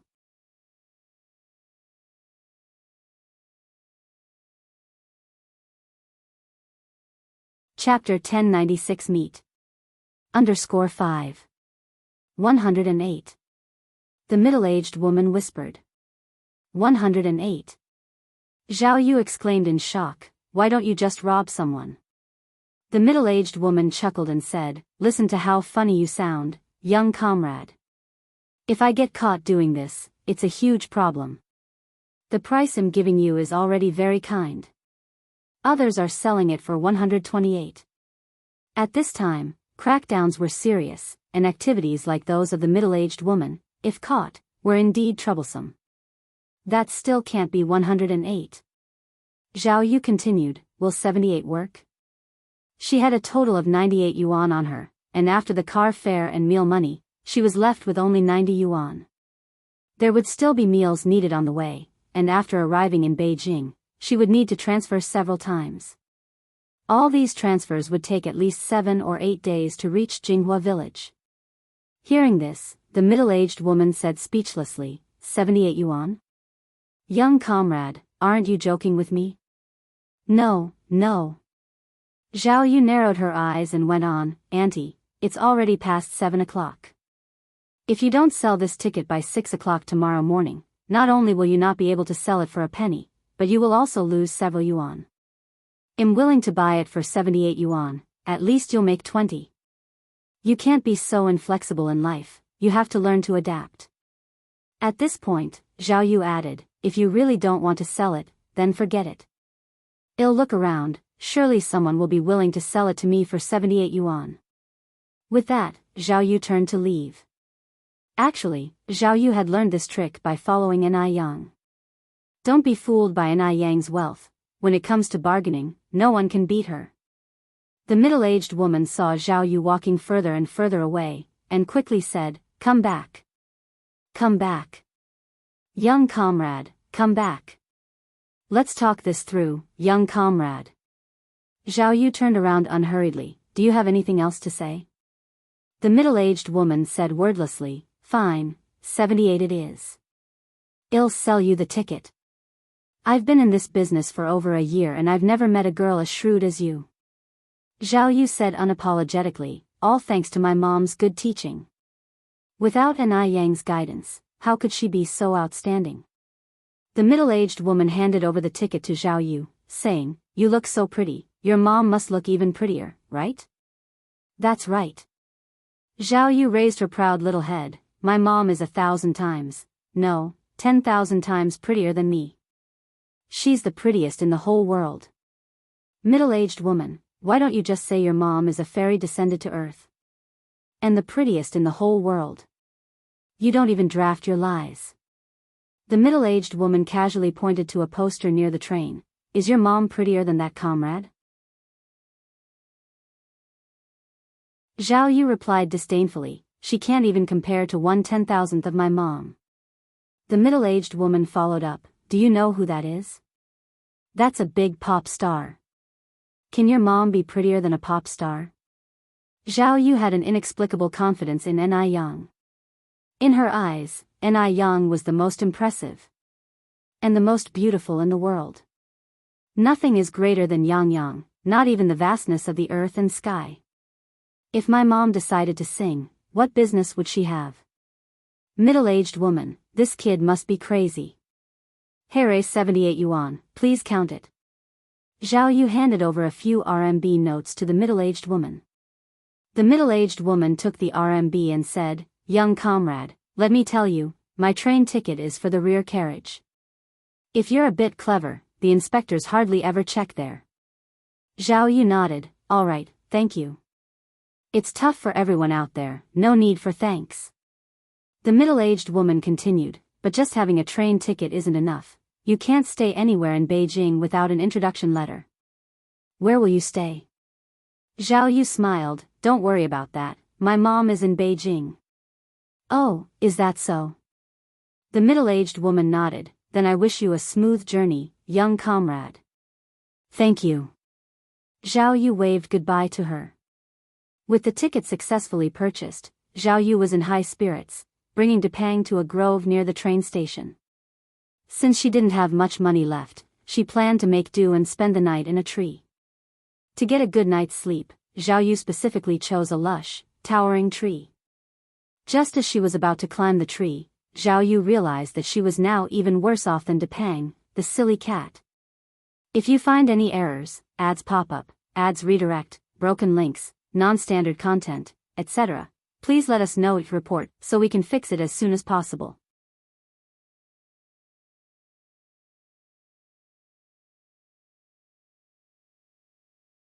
Chapter 1097 Meet. _6. Depang quickly climbed up the tree, but no matter how hard she tried, she just couldn't get up there. Humans are really too weak. Can't even climb a tree. Zhao Yu sighed. Meow meow meow. Depang stood on the tree haughtily meowing, looking as if he was mocking Zhao Yu. Stupid cat. Just you wait. Once I climb up there, I'm going to kill you. Depang, imitating Duoduo's previous behavior, immediately turned around and pointed his butt at Zhao Yu, shaking his tail at her in the end. Zhao Yu was so angry that it hurt. After a tremendous effort, Zhao Yu finally climbed the tree. Having climbed up, Zhao Yu's anger subsided, and she held Depang in her arms and just lay on the branch, falling asleep. At 4:30 in the morning, Depang woke Zhao Yu up on time. Zhao Yu hurriedly climbed down from the tree, found a river to wash up a bit, then went to the town to buy some dry food to take along, and by the time she got to the train station it was a bit past 5:40, and she successfully found her carriage. Her ticket was for a standing spot, and the carriage was filled with the noise of chickens and ducks, and crying children. It was dirty and chaotic. Zhao Yu tightly hugged Depang, found a corner, and without caring about the dirt, just sat on the floor. The train would take 2 days and 1 night to reach Beijing. Along the way, if Zhao Yu got hungry, she'd eat some dry food, and if she got thirsty, she'd just drink some tap water to cope. Finally, after 2 days and a night, as they left the station, Zhao Yu was so excited she almost went crazy. She was back. She had finally come back. Stupid cat, we're back. Meow. Zhao Yu really loved Beijing, she felt even the air in Beijing was sweet. And she was quite familiar with Beijing. In Beijing, all the birds were her brothers. Zhao Yu, holding Depang, walked towards the station exit. Just then, a fashionable young woman approached her and struck up a conversation. Comrade, where are you heading? Going home. Zhao Yu replied. The young woman looked Zhao Yu up and down, noting her attire, height, and skin tone which didn't seem like someone from Beijing at all. Is your home in Beijing? Yeah. Zhao Yu nodded. Where in Beijing do you live? The young woman continued to inquire. Zhao Yu turned to look at the young woman. That seems to be none of your business, right? Why do you need to know so much? The young woman choked, glanced at Depang in Zhao Yu's arms, then at her luggage, and continued, rest assured, comrade, I'm not a bad person. I just want to remind you to be careful since you're so young and pretty. There's a lot of chaos out there. Be careful not to be deceived. Oh, thank you for reminding me. Upon hearing this, a smirk of mockery surfaced on the young woman's face. It seems this little girl isn't too bright. Otherwise, she wouldn't have been fooled by her so easily. Looking at this girl's figure and face, TSK, she could be worth quite a bit of money. This trip to the station really paid off. The young woman continued, are you heading to the city center? I'm going there too, how about we go together? It's not safe to be alone, it's better to have someone with you. Honestly, my home is also in Beijing, I'm quite familiar with this place, but after all, I am a woman, Zhao Yu hesitated for a couple of seconds, then said, "All right." She figured the other party was also a woman, and a pretty one at that. She probably wouldn't have any bad intentions, right? "Let's go then." "Do you know where the station is?" The young woman comfortably took hold of Zhao Yu's hand. Zhao Yu nodded. "I think it's over there." "Right, Tang Hong, you can just call me Sister Tang." "What's your name?" Zhao Yu said, Duo. The two of them got on the bus together. They were in the western part of Beijing and wanted to go to the city center in the northern part. It was afternoon now, so they would need to stay at an inn for the night. Zhao Yu had no money and no introductions, so naturally, she could not afford to stay in an inn, but Tang Hong had both money and connections. With an inviting look from Tang Hong, Zhao Yu and Depang ended up staying at the inn. At night, while Zhao Yu was asleep, Tang Hong sneaked out and went to a public phone booth. She made a call. "Hello, Brother Zhang. I've hooked a big fish this time. Young and beautiful, and a bit naive." It's unclear what the person on the other end said, but Tang Hong continued, "We should arrive in the city center the day after tomorrow afternoon. You guys can just meet and support me there." "Okay, then I'll hang up." After hanging up, Tang Hong returned to sleep as if nothing had happened. The next day, Zhao Yu and Tang Hong continued their journey by bus. Along the way, Tang Hong was extremely warm-hearted, like a caring older sister, buying food and drinks for Zhao Yu, who formed a very good impression of her and was completely unguarded. Zhao Yu even told Tang Hong about her mom, who was incredibly formidable, wealthy, and beautiful. To this, Tang Hong thought Zhao Yu was just bragging. If Zhao Yu's mom were really that wealthy, beautiful, and formidable, Zhao Yu wouldn't have ended up in such a state. The clothes she was wearing were patched all over.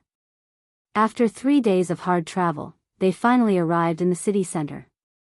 Seeing the familiar city center, Zhao Yu's eyes brimmed with excited tears. Now, she finally felt a sense of belonging. "My mom used to say, there's no party that doesn't end.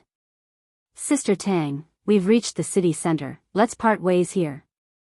"Oh, Sister Tang, leave me your address, I'll come see you after I meet my mom." Tang Hong said with a smile, Duo, my home is nearby. We haven't eaten since we got off the bus, why don't you have a meal before you go back? You've come all the way to Beijing, what's a little more time?" Zhao Yu hesitated, but, "My mom will be worried," Tang Hong continued, "she won't mind waiting a bit longer, Duo. I really see you as my little sister." "What, do you look down on me as your sister?" "No, not at all," Zhao Yu immediately denied, "I didn't mean that." Tang Hong, holding Zhao Yu's hand, said, "Then come to my house with me. We've been on the bus for so many days, we're dirty and smelly. You haven't seen your mom for such a long time, do you really want your mom to see you like this? Come to my house, let's take a shower and have a meal, and then I'll go with you to your house. Didn't you say your mom is very beautiful? Let me see for myself later." Zhao Yu was completely persuaded. "Okay. Let's go to your house first." Hearing this, the corners of Tang Hong's mouth curled up with a triumphant smile. The naivete of this young girl days. So foolish.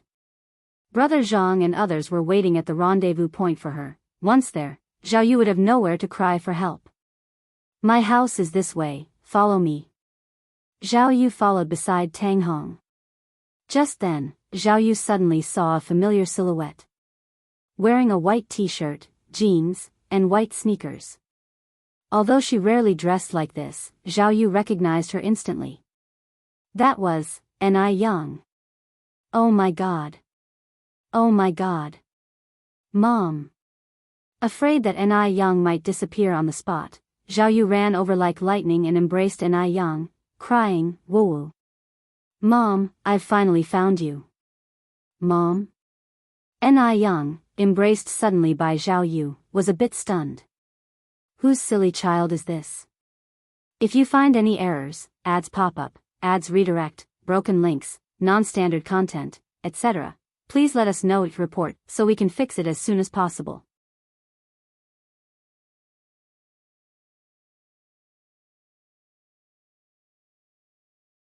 Chapter 1098 Mom, Xiao Wang bullies me. Zhao Yu cried out in excitement. Just a bit more, and she might never have seen Anai Yang again. Thinking of what she had been through these days, Zhao Yu felt even more aggrieved. Mom. Mom. I really missed you so much. Anai Yang looked at Zhao Yu, confused and said, You must have mistaken me for someone else? I'm not mistaken. You are my mom. Zhao Yu hugged Anai Yang tightly, unwilling to let go. Anai Yang had a tearless cry on her face. She really didn't have such a grown daughter. Just when Anai Yang was puzzled, Zhao Yu added, I am Duo Duo. I am your dog son Duo Duo. Mom, don't you recognize your dog son? Dog son? Duo Duo? Anai Yang was startled. Is this really Duo Duo? But how did Duo Duo turn out like this? Is this a joke? A bird turning into a human, this seems a bit fantastical. For a moment, Anai Yang was somewhat unable to distinguish what's real. Zhao Yu then said, I know you won't recognize me since I've changed like this, but I am really Duo Duo. Mom, look, that's the silly cat. It was the silly cat who found me. Depang sitting on the ground meowed calmly. Depang. Anai Yang was startled again when she saw Depang. Though all orange cats look similar, Anai Yang had spent so much time with Depang that she recognized him at a glance. Anai Yang looked at Zhao Yu, Are you really Duo Duo? Really? Zhao Yu nodded eagerly, I really am your dog's son, Duo Duo. Anai Yang had been reborn once after all. In this world where rebirth itself could happen, wasn't a bird turning into a human also possible? After all, the world is full of wonders. But still, she felt this matter was a bit fantastical. Seeing that Anai Yang still seemed a bit incredulous, Zhao Yu leaned into Anai Yang's ear and whispered, Mom, you have a small red mole on your back shoulder blade, right? Because Anai Yang was so pale, that small red mole was particularly conspicuous, like a red plum amid pristine snow. But this red mole, apart from Anai Tsuehua, no one else knew about it, not even Imo Chishan. It was because of an accident when Anai Yang was changing clothes that Duo Duo sneaked a peek, so she knew it very clearly. Upon hearing this, Anai Yang stared at Zhao Yu in amazement. Zhao Yu was so anxious she almost cried, Yang, Mom. I really am your dog's son, Duo Duo. Duo Duo. Anai Yang hugged Zhao Yu, her eyes slightly reddening. Yang. Mom. Zhao Yu cried excitedly. Ing, Yang finally recognized her. Meow. Depang also joined in the excitement. Tang Hong followed with a puzzled look and saw Anai Yang embracing Zhao Yu, a glint of astuteness flashing in her eyes. This girl is really beautiful.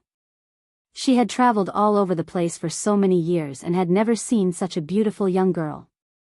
This face, this figure, could definitely fetch a 4-digit price. It's worth it. This trip to Beijing was truly worth it.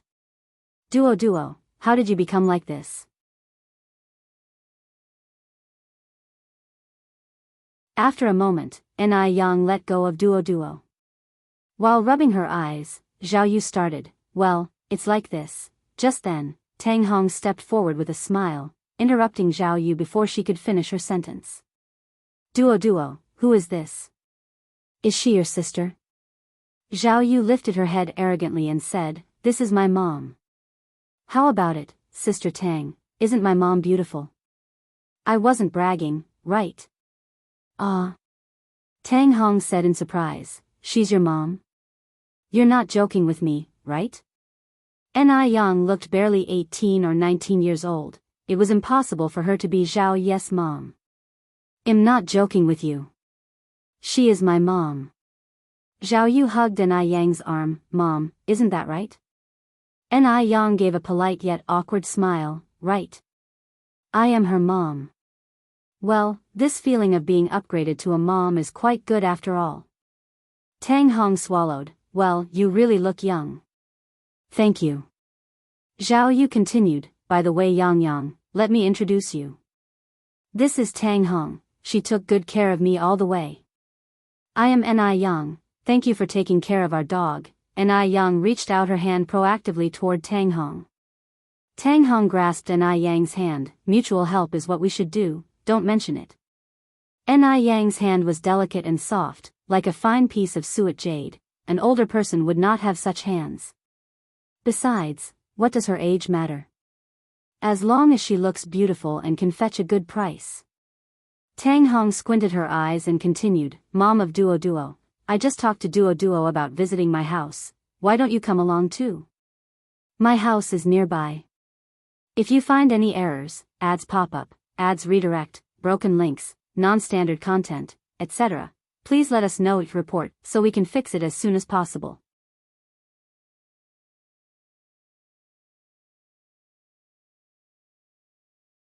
Chapter 1099 Mom, Xiao Wang is bullying me. _2. Ni Yang turned her head to look at Xiao Yu. Xiao Yu nodded, go ahead. I've already talked to Sister Tang. Okay. Let's go this way. Cross the intersection ahead and just walk a bit further to get there. Tang Hong led the way, and in a corner invisible to Ni Yang and Xiao Yu, she secretly made eye contact with the man standing by the roadside. The man, catching Tang Hong's glance, immediately threw away his cigarette butt and quickly ran across the street. Ni Yang glanced sideways at Xiao Yu and whispered, Doggy, this friend of yours seems a bit weird. Where did you meet her? Xiao Yu replied, I met her at the bus station. Sister Tang is really nice. She bought me food and even took me to stay at a hotel. Before I knew Sister Tang, I could only sleep on trees at night. Ni Yang patted Xiao Yu on the shoulder, Doggy, you've had a tough time. Now it wasn't convenient here, otherwise Ni Yang really wanted to ask her what exactly had happened during this time. About 15 minutes later, they arrived at Tang Hong's place. The location was rather remote, and the environment wasn't very good. Tang Hong lived on the first floor. Duo Duo's mom, this is my home. Stand here for a moment, I'll go knock on the door. Xiao Yu nodded, yeah, go ahead. Tang Hong went over to knock on the door, Mom, big brother, second brother, third brother. I'm back, hurry open the door. The person who opened the door was an elderly person with graying hair, who looked kind and gentle like the old grandma next door, very affable. Hong is back. Come in, these are your friends, right? Come in together. Tang Hong's home was also very cozily decorated. After entering, the elderly person busied herself offering water to Ni Yang and Xiao Yu. On the sofa in the room, there sat 3 burly men. Tang Hong took the initiative to introduce them, Duo's mom, Duo, these are my big brother, second brother, and third brother. Ni Yang nodded politely, hello. Xiao Yu also followed and greeted them. Tang Hong continued, Duo's mom, please don't be shy, have a seat. Ni Yang always felt that there was something odd about this house. After sitting for a while, she stood up and said, I need to go to the bathroom. The bathroom is over here. Tang Hong stood up to show Ni Yang the way. Ni Yang entered the bathroom and locked the door from the inside. Outside, Xiao Yu was holding Depang and chatting happily with Tang Hong. Xiao Yu, engrossed in talking to Tang Hong, failed to notice that the gazes of Tang Hong's 3 brothers were subtly glancing towards the bathroom. After a moment, Ni Yang came out of the bathroom. Just at this moment, Tang Hong's mother brought over several cups of brown sugar water. In the 1980s, brown sugar water was a rare treat, only brought out to welcome esteemed guests.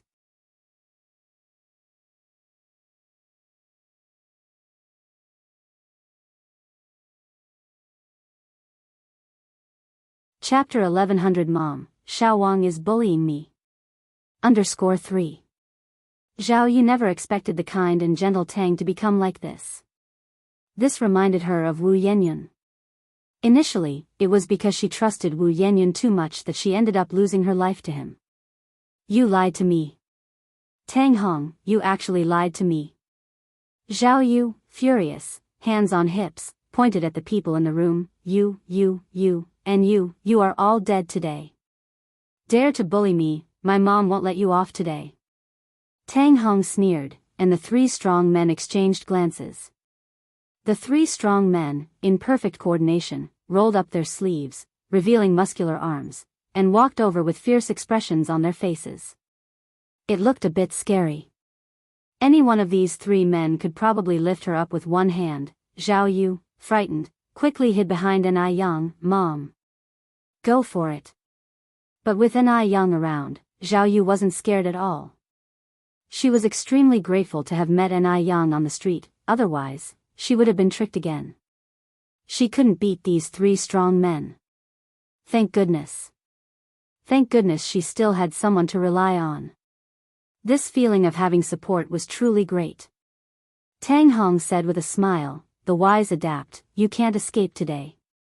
If you cooperate well, you might suffer less physical pain. Zhao Yu peeked out from behind An Yang, hee, it's still undecided who will suffer physical pain. Tang Hong, I'm giving you a chance now, you better kneel down and beg my mom for forgiveness, otherwise, my mom will not be polite. Tang Hong's face was full of disdain, just with her. Although An Yang looked beautiful and had a good demeanor, she was after all, just a girl. A girl, could she beat three strong men?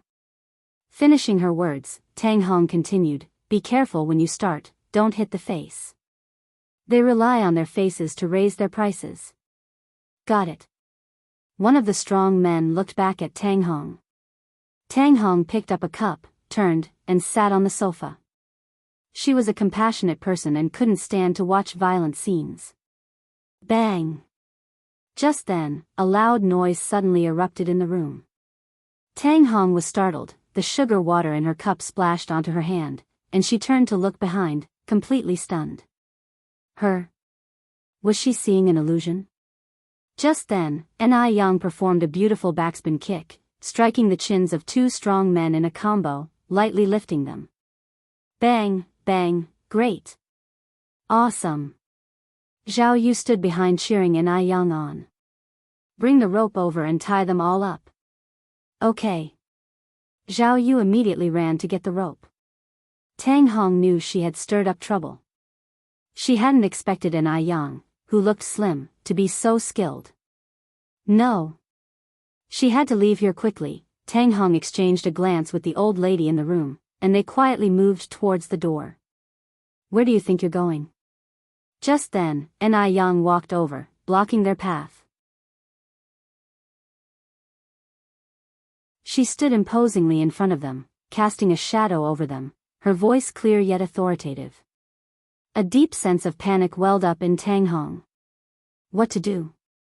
Tang Hong swallowed. Duo's mom, Duo, actually, I was just joking with you. Joking. Zhao Yu, holding a rope, walked over. Tang Hong, do you think I look like a fool? Actually, Tang Hong wanted to say yes. If Zhao Yu didn't look like a fool, how could she have tricked her from the train station to here? If only Zhao Yu was here today, there wouldn't have been any trouble. She should have kept an eye on Zhao Yu, not letting her wander off. Zhao Yu tied Tang Hong and the old lady back to back with the rope, then tied the three strong men together. Meow meow meow. Just then, Depang suddenly jumped down from the sofa, clawing at the floor. What's wrong with Depang? Zhao Yu frowned slightly. Mom, it seems like there's something under the floor. Sure. An Yang raised an eyebrow. Aha. Zhao Yu nodded. Having been friends with Depang for so long, and being kindred spirits despite different species, Zhao Yu could understand Depang's language. An Yang crouched down to study the floor for a moment, then used her finger to lift a floorboard, followed by a second. Watching An Yang's actions, Tang Hong panically shrieked. What to do? She was going to find it. If you find any errors, ads pop up, ads redirect, broken links, non-standard content, etc., please let us know it report so we can fix it as soon as possible.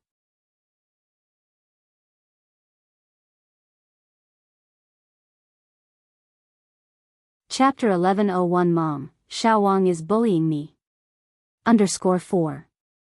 We must not let her discover the secret of the basement. The three burly men were also struggling hard. Just as Ni Yang lifted the fourth floorboard, she suddenly saw a pair of hopeful eyes. There were people underground. And not just one, but several 17 or 18-year-old girls, their hands and feet bound with ropes, mouths sealed with clear tape. It turned out this place was actually the den of human traffickers. Ni Yang immediately jumped down, untied their ropes, and shouted up to Zhao Yu, Duo, quickly call the police. Okay, got it. Duo immediately went to call the police. Ni Yang brought up a total of 5 girls from the basement. Before long, the police arrived. Ni Yang and Zhao Yu, as witnesses and victims, went to the police station together. They stayed at the police station for over 3 hours before coming out. The police station also issued an identity proof letter for Zhao Yu. With this identity proof letter, it meant that Zhao Yu could continue to live in Beijing, and with the necessary procedures completed, she could even be registered for residency. Coming out of the police station, Ni Yang took Zhao Yu to the mall for a visit and bought her several sets of clothes, from inside out. On the way, Zhao Yu recounted all the events that had happened recently to Ni Yang. Is Wu Yanyan still in Beijing? Zhao Yu asked. She is, Ni Yang nodded. Zhao Yu then said, Mom, would you be upset if I went to take revenge on her? Of course not. Would you feel conflicted? Zhao Yu continued. Not at all, Ni Yang said indifferently. Wu Yanyan and I no longer have any relationship, so whatever you do, I will not get angry, nor will I be conflicted. Really? Zhao Yu asked incredulously, but she is your sister after all.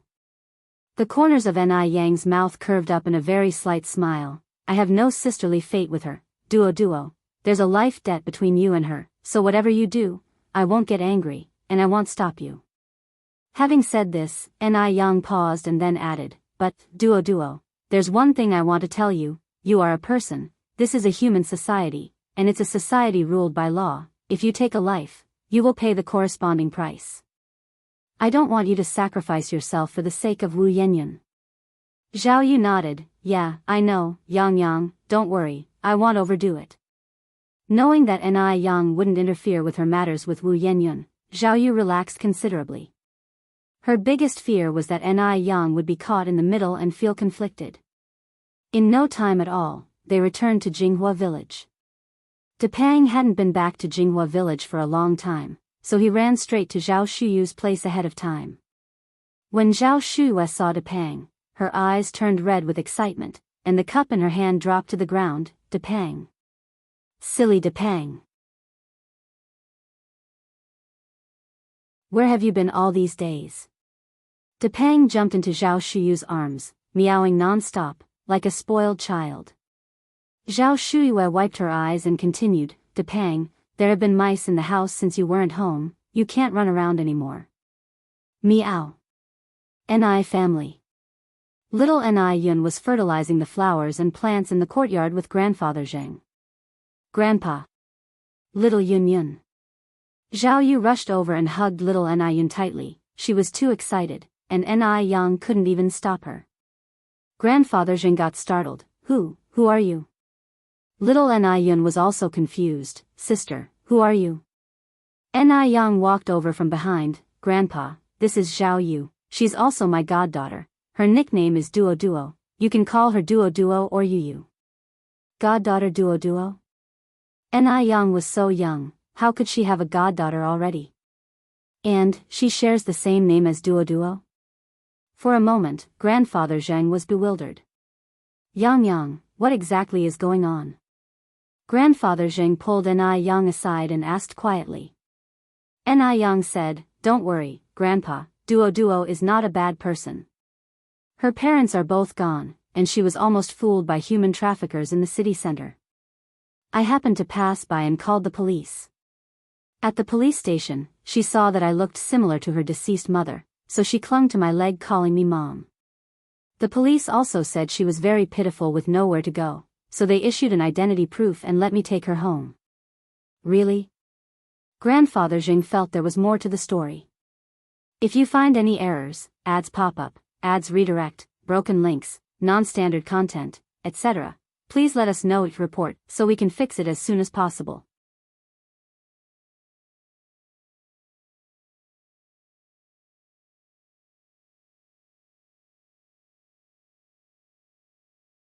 Old Lady Shangguan also gave one. Old Master Zhang and Old Lady Zhang gave a gold bracelet. The next day, Ni Yang took Zhao Yu around the village, and everyone came to know that Ni Yang had adopted a beautiful goddaughter. Ni Yang was now the pride of the village, and no one thought there was anything inappropriate about her action. It's just accepting a goddaughter. What's the big deal? The following day, Ni Yang took Zhao Yu to the city. Neither Zhao Yu nor the former duo could read. So Ni Yang wanted to buy some picture books and materials to learn pinyin for Zhao Yu, and since little Ni Yun was also 4 years old this year, she could also learn a bit. Looking at these strange books, Zhao Yu sighed, being human is so hard.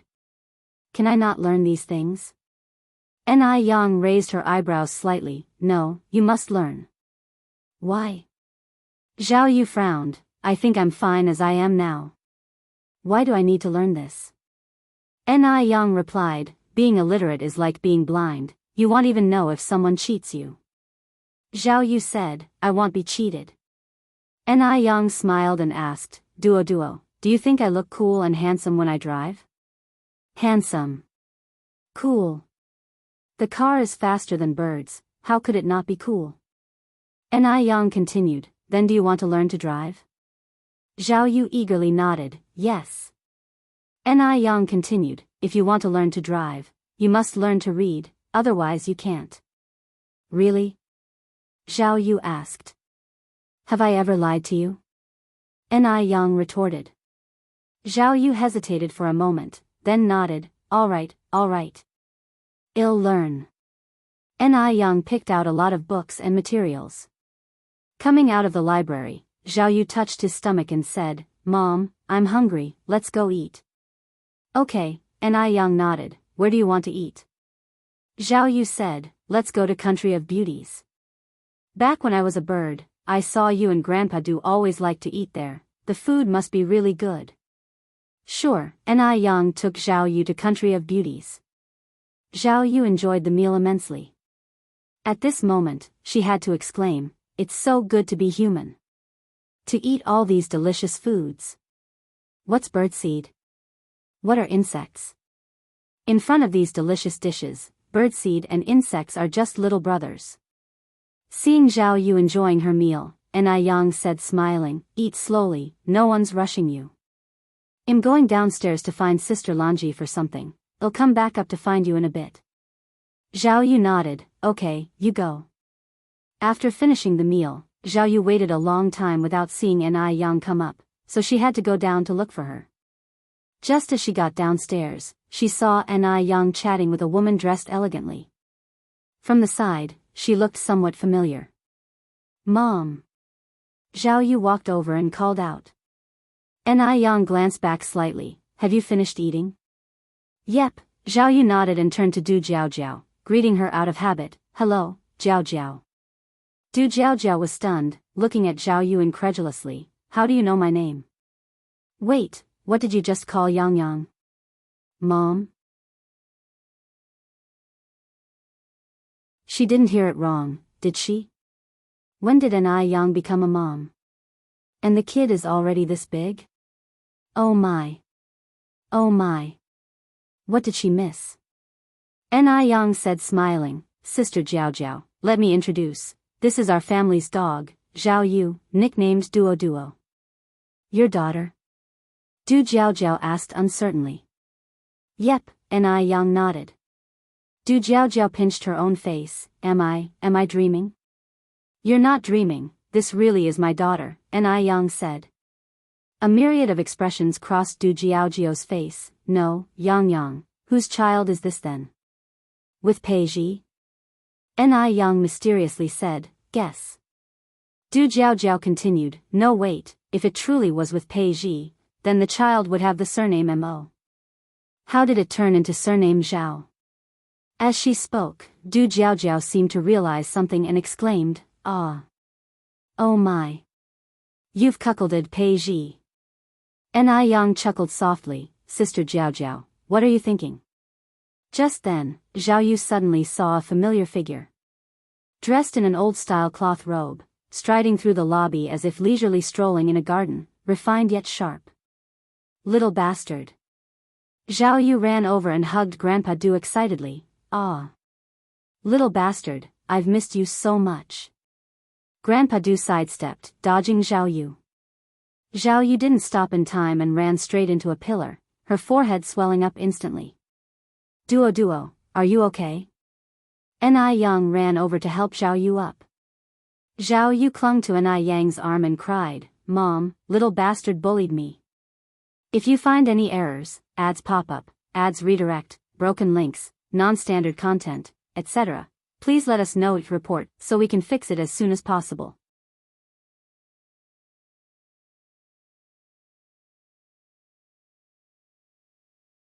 Chapter 1103 Daddy.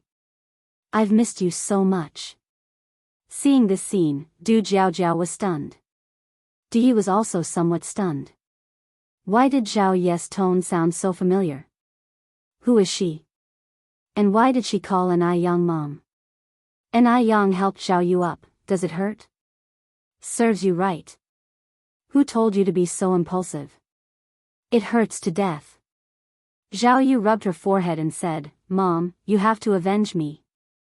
Beat this little bastard to death. It's just too much. To think how much I've missed him, and he actually did this. Di walked over to the two of them, pinched Ni Yang's wrist through the fabric of her clothing, and pulled her aside, asking in a low voice, who is she? After speaking, Di added, is it Duo? Although it was a rhetorical question, he said it with the tone of an affirmative statement. Ni Yang was hesitating about how to start explaining to Du Yi, but he had already guessed it himself. Don't you think this is all a bit incredible? She had gone through rebirth and had accepted the fact that Duo turned from bird to human, but how did Di guess it? His mental strength must be really incredible. Di looked unperturbed, so you mean, she really is Duo? Ni Yang nodded, and then followed up, how did you guess? Di twirled his Buddha beads, in this world, the only one who dares to call me that way is Duo, there's no one else.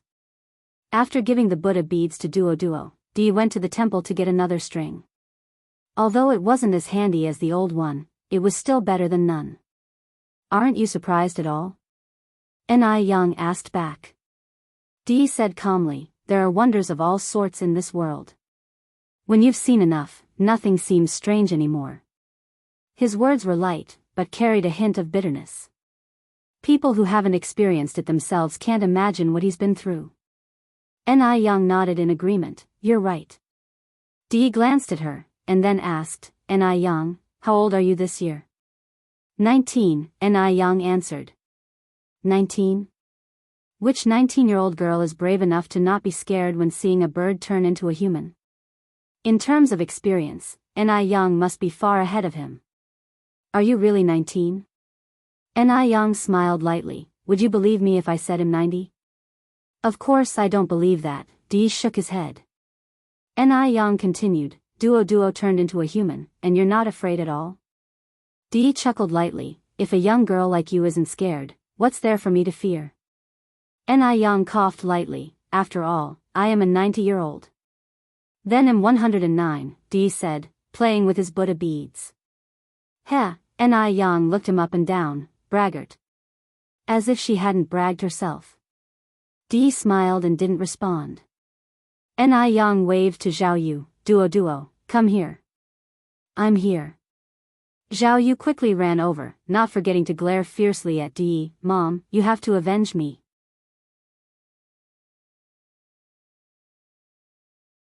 Beat this little bastard to death. Di's expression remained unchanged, sorry, I didn't know you were Duo. When you came charging at me, dodging was just an instinct. I think you did it on purpose. Duo crossed her arms, Mom, hit him. Spank his butt till it blooms. Let's see if he dares to bully me again. Hearing this, Du's face inexplicably turned very red. I'll spank your butt till it blooms first, for being so disrespectful. Ni Yang poked Zhao Ye's head. Zhao Yu looked aggrieved. Mom, you're biased. It was clearly Xiao Wang who wanted to bully me. I'm your dog's son. How can you treat me like this? Ni Yang looked at Zhao Yu, biased? If it weren't for Di, your little life would have been long gone. Hurry up and thank Di, dog's son, we can't be ungrateful. Huh? Zhao Yu looked at Ni Yang, confused. What? You want to avenge me, and now you even want me to apologize to him. Mom, your heart is way too biased. Am I still your dog's son or not? Zhao Yu was about to cry. He hadn't been with his mom for some time, and she already got another dog outside. This little bastard was just too much. Thinking of this, Zhao Yu glared fiercely at Di again. Ni Yang continued, Duo, the reason you're here today is all thanks to Yes Buddha beads. Ni Yang looked up at Di. See, I didn't say it wrong, did I? In fact, from the moment Duo came back, Ni Yang knew that the credit for this matter was due to Yi. If you find any errors, ads pop up, ads redirect, broken links, non-standard content, etc., please let us know each report so we can fix it as soon as possible.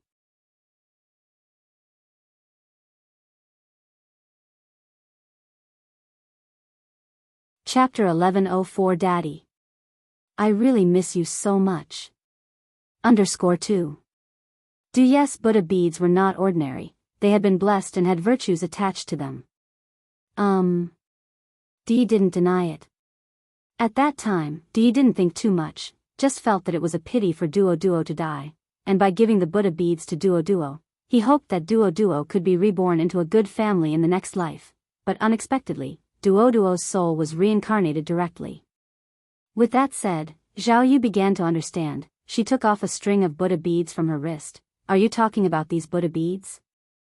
Yes, that's the one. Ni Yang nodded, somewhat surprised. How come these Buddha beads are with you? A layer of confusion also appeared in Yes' eyes. Zhao Yu shook her head. When I woke up, these Buddha beads were already on my hand. No wonder they looked familiar to me. Turns out they belonged to that little bastard. Di didn't take them, and said with a smile, I already have a new one, you keep this. Are you really being that generous? Zhao Yu was somewhat incredulous. Di twirling the Buddha beads, all those goodies I used to enjoy, have they all been fed to dogs? Zhao Yu's gaze inadvertently drifted to the sachet at Yu's waist. She snorted, I've always been my mom's puppy son. Di, although he's not a good person, Zhao Yu is literally a dog. Sister Jiao was a bit puzzled, although she understood every word they said. When put together, she couldn't understand them at all. What are you all talking about? Why can't I understand a word? Also, didn't you give those Buddha beads to that Duo? How come they are now with this Duo? What is going on here? Hearing this, Zhao Yu's expression changed. That Duo? Is there another Duo besides me? Little bastard, do you have other dogs outside? Ni Yang changed the subject with a laugh. Actually, I also don't quite understand. By the way, Sister Jiao, have you all eaten yet? Sister Jiao shook her head. We were just about to go up and eat. What about you? I and Duo have already eaten, Ni Yang continued. Then you go up and eat. Duo and I will head back first. Okay.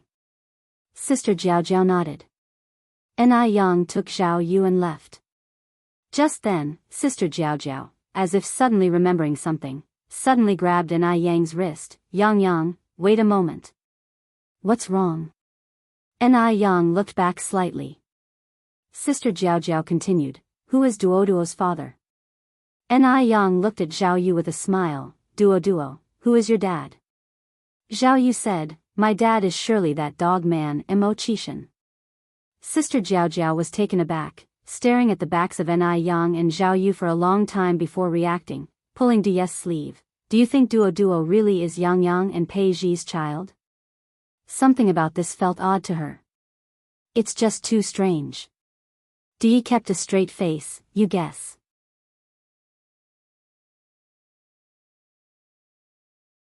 Sister Jiao said speechlessly, if I could guess, would I still ask you?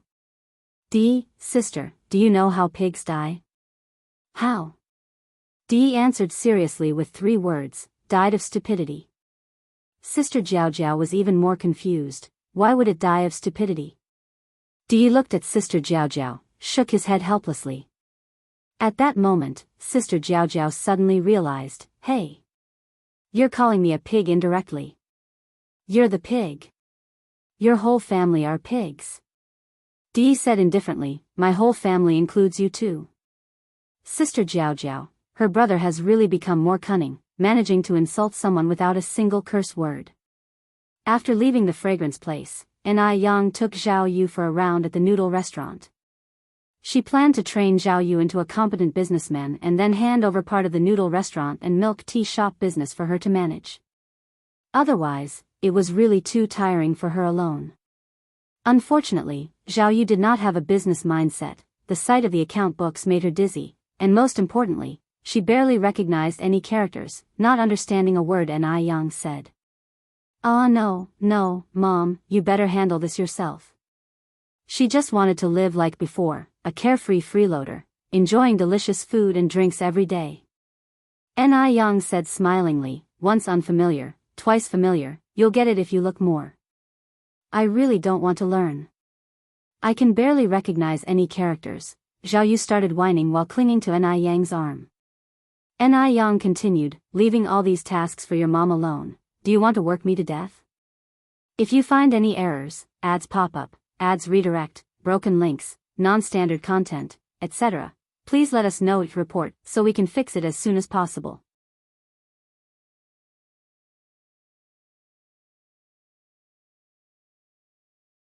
Chapter 1105 Daddy. I really miss you so much. _3. Of course not. Anai Yang handed the account book to Zhao Yu, then study hard, help your mom and me to share the pressure in the future. Oh. Zhao Yu finally compromised. Wu Yenyun passed by outside and just happened to see this scene. Who is that girl by Anai Yang's side? Is she, like me, another child discarded by the Anai family? If that's the case, then she must reveal Anai Yang's true face in front of that girl. She cannot let her be deceived by Anai Yang. Wu Yenyun clenched her fist, waited outside for a long time, until Zhao Yu finally walked out alone and went to the public restroom. Hello, wait a moment. Zhao Yu raised her head and saw Wu Yenyun's face. In an instant, hatred surged and all the scenes of Wu Yenyun abusing her filled her mind. Back then, she had never dreamed that Wu Yenyun would treat her like that. Wu Yenyun. Wu Yenyun looked at Duo in surprise. You know me? Did Anai Yang tell you about me? Which child of the Anai family are you? Zhao Yu remained silent, just looking at Wu Yenyun.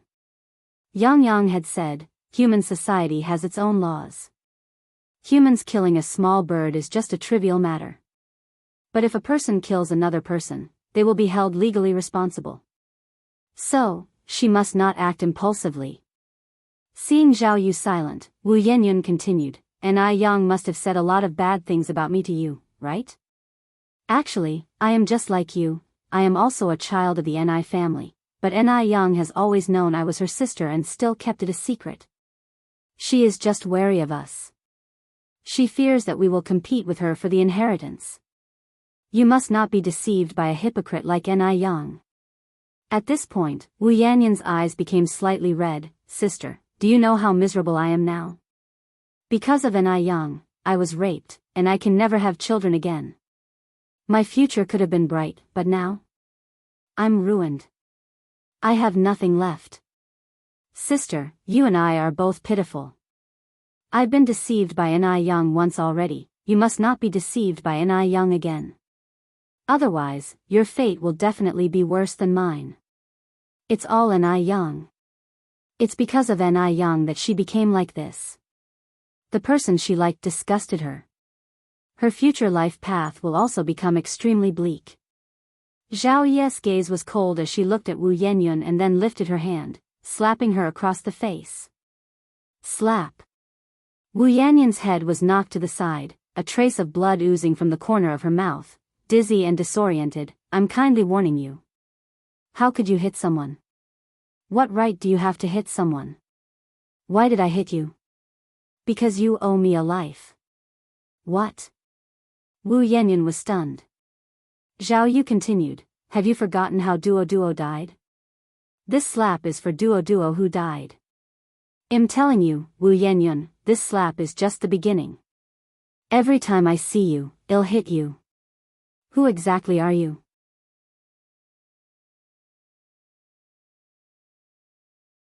Wu Yanyan looked at Zhao Yu. Who told you about this? It's just a bird, isn't it? It's just a bird, dead is dead. Did Ni Yang have to make it known to everyone? It seems she underestimated Ni Yang. Ni Yang did it on purpose. She deliberately ruined her reputation in front of others, made a big deal out of this issue, making her own stains bigger and bigger in front of others, thus highlighting her own noble character. Ni Yang is stepping on her to climb up. She is just a pawn to Ni Yang, and Ni Yang never really considered her a sister. Perhaps, this was Ni Yang's plan from the beginning, she never intended to let her live well.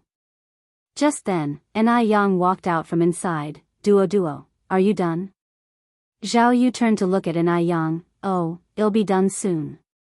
From beginning to end, it was as if Ni Yang hadn't seen Wu Yanyan at all. Wu Yanyan covered her face, somewhat unable to react to what was happening. Duo Duo? Why would Ni Yang call her Duo Duo? And who exactly is that girl? Ni Yang. You did this on purpose. Wu Yanyan said to Ni Yang. Ni Yang, as if she hadn't heard Wu Yanyan's voice, went straight into the shop. She never wastes time on insignificant people. Not before, not now. Wu Yanyan shouted angrily, Ni Yang, I will never forgive you. Never. Ni Yang remained indifferent. Zhao Yu came back from the restroom, saw Wu Yanyan still standing there, swinging her fist and said, Wu Yanyan, why haven't you left yet? Do you want to try the taste of a fist? If you find any errors, ads pop up, ads redirect, broken links, non-standard content, etc., please let us know each report so we can fix it as soon as possible.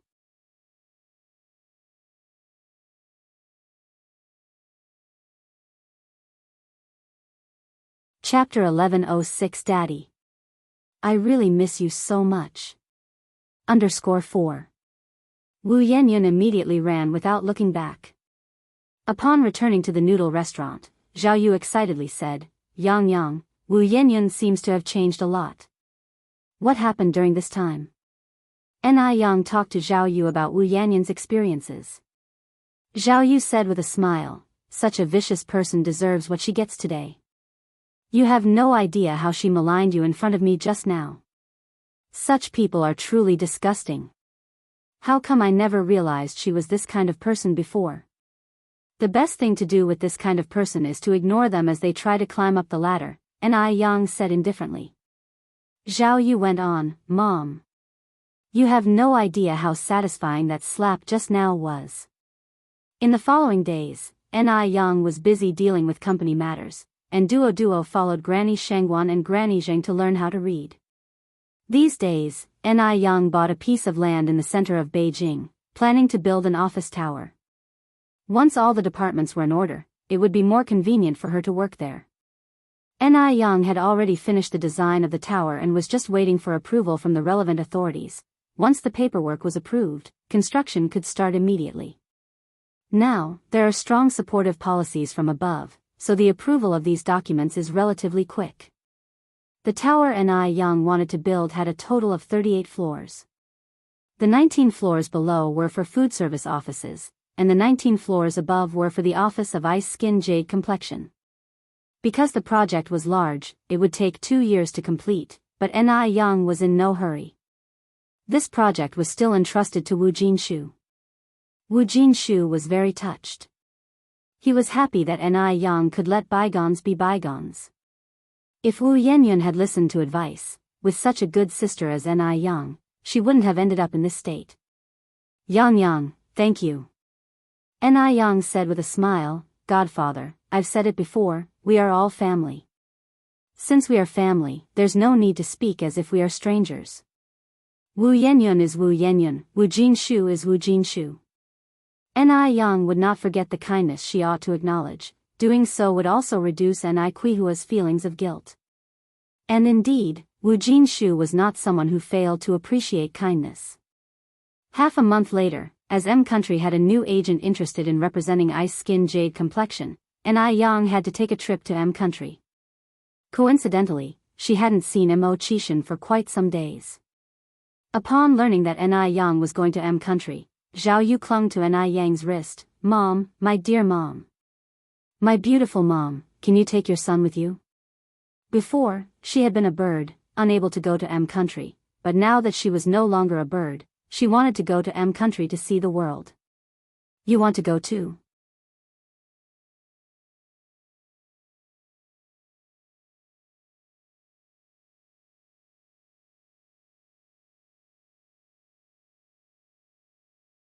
Chapter 1107 Daddy. I really miss you so much. _5. What is cats and dogs going ashore? Du Jiaojiao came over with a puzzled face and asked. Zhao Yu said, cats and dogs going ashore is an idiom. Du Jiaojiao furrowed her brows. How come I've never heard of this idiom before? Second brother, have you heard of it? Grandpa Du shook his head. None of you have heard of cats and dogs going ashore? I thought I was the only uncultured one. Turns out, you are even less cultured than me. Finding two people even less knowledgeable than herself, Zhao Yu laughed smugly. Let's see who dares call her dumb now. What cats and dogs going ashore? Ni Yang came over and smacked Zhao Yu's head. It's called assuming an air of decency. Du Jiaojiao burst into laughter. Ha ha ha. So it's assuming an air of decency. Zhao Yu rubbed her head innocently. Is it assuming an air of decency? But Grandma clearly taught me cats and dogs going ashore. She remembered it as cats and dogs going ashore. How did it turn into assuming an air of decency? Ni Yang, if you want to piss off Grandma, just say it directly. Zhao Yu huffed and turned to look at Grandpa Du. Then you're guilty of assuming an air of decency. Zhaoer, you're becoming more and more impolite. Ni Yang raised her eyebrows slightly. Zhao Yu said, it was Xiao Wang who was impolite first. I was so warm-hearted, and not only did he not appreciate it, he also made a fuss about how men and women should be different. We're all grown men, what's there to be shy about? Hearing this, Du Jiaojiao laughed even more joyfully. Oh my god, what a character your daughter is. Ni Yang patted Zhao Yu's head. Zhaoer, you have to remember, your gender is now female. Haven't I told you before, you can't be too casual with men in the future, or else others will think of you as a girl with no self-respect. Ni Yang didn't know how many life lessons she had taught Zhao Yu, but whatever Zhao Yu memorized earlier would be forgotten soon after. Now, there's a bunch of young lads in the village who had all become her brothers. Her social skills are wide-reaching. And when it matters, those boys really don't see her as a girl. Zhao Yu exclaimed indignantly, I'm not like that with others, only with my own people. It's very clear that Xiao Wang doesn't see me as one of his own. Grandpa Du stepped forward to explain, don't misunderstand, I'm just not used to being too intimate with the opposite sex. Let it be. Zhao Yu waved her hand. Do I look like someone who would be so petty?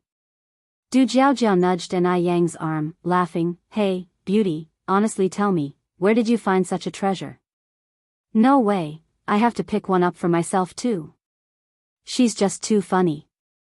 If there were a Zhao Yu in Daming Pavilion, then it wouldn't be so quiet all day long. Sister Jiaojiao, I wasn't picked up. I was born to my mom. Zhao Yu said. Du Jiaojiao looked at Zhao Yu with a smile. Little duo, you call the beauty mom, and the beauty calls me Sister Jiaojiao, so what do you think, can you really call me sister? According to familial seniority, you ought to call me auntie. Zhao Yu was somewhat speechless. She had just gotten a little aunt, and now here comes a big aunt. Why is her familial status so low?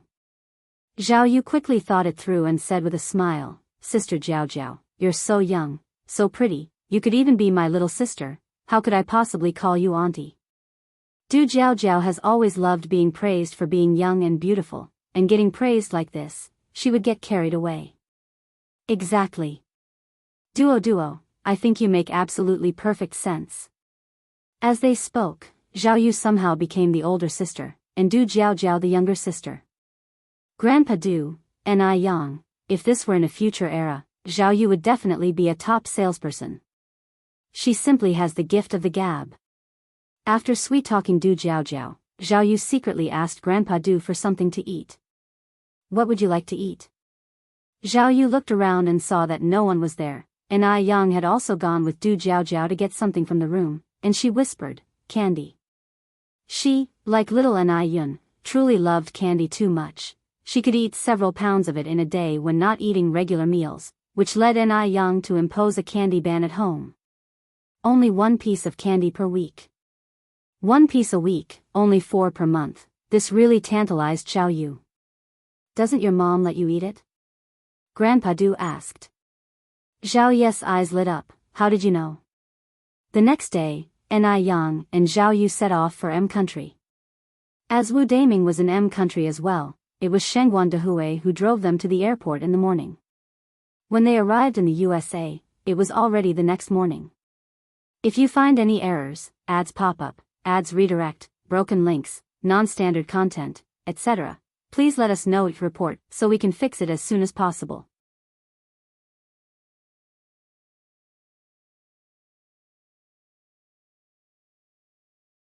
Chapter 1108 Daddy. I really miss you so much. _6. The person picking up at the airport was Imo Chishan. After a long time of not seeing Imo Chishan, Zhao Yu appeared extremely excited, and as always, rushed over, Dad. Seeing the person charging straight at him, Imo Chishan was a bit dumbfounded.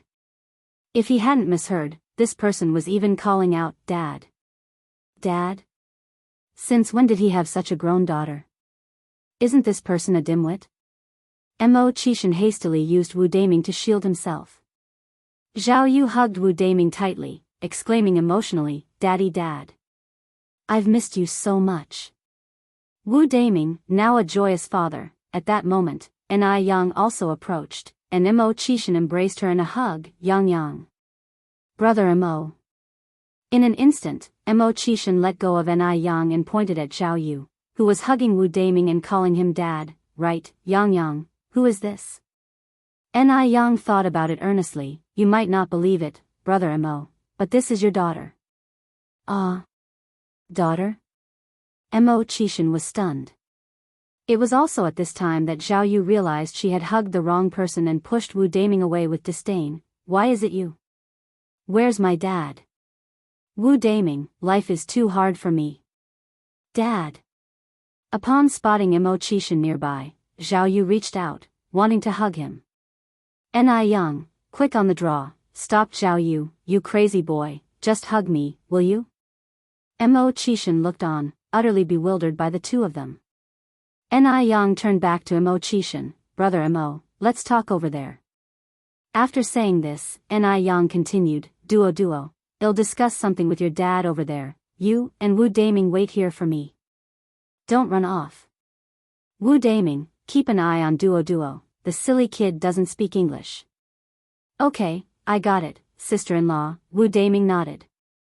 Ai Yang took Imo Chishan to the rest area, candidly telling him about Zhao Yu's situation. Brother Imo, don't you think this is all very fantastical, she said. Imo Chishan nodded. Indeed it is a bit, but if it's the work of Uncle Dus Buddha beads, then it's not so fantastical. After all, those beads have changed Uncle Dus' fate. Imo Chishan had known Uncle Du for a long time. He was privy to many secrets unknown to others.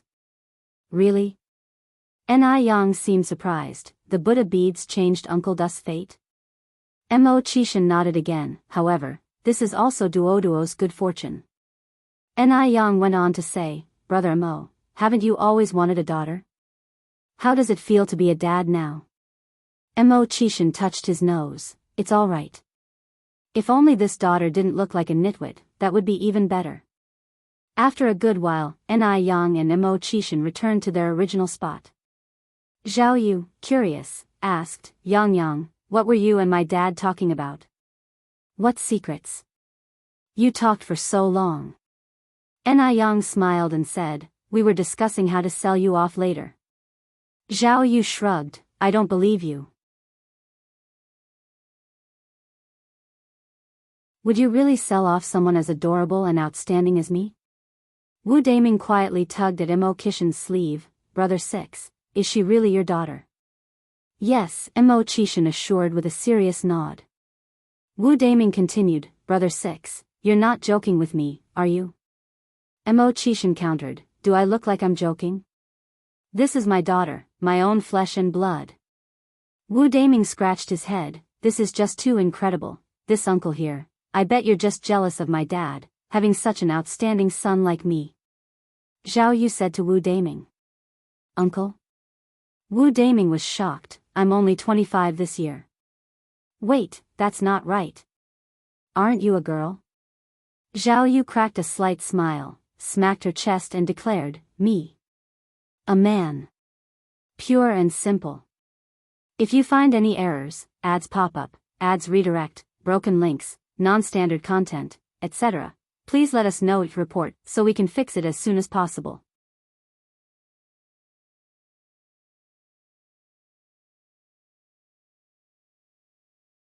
Chapter 1109 Coincidences Make a Story, guys? Still pure? Now, not only is Daming a bit confused, even Mo Qishan is a bit bewildered. Mo Qishan slightly lowers his eyes, Yang, is this our son or our daughter? Apart from looking like a girl, Zhao Ye's words and actions are more masculine than men's. For a moment, Mo Qishan can't believe his own eyes. Yang confidently says, it's a daughter, only that this kid is a bit silly. Really a daughter? Really? Yang nods. Mom, what are you and Dad talking about?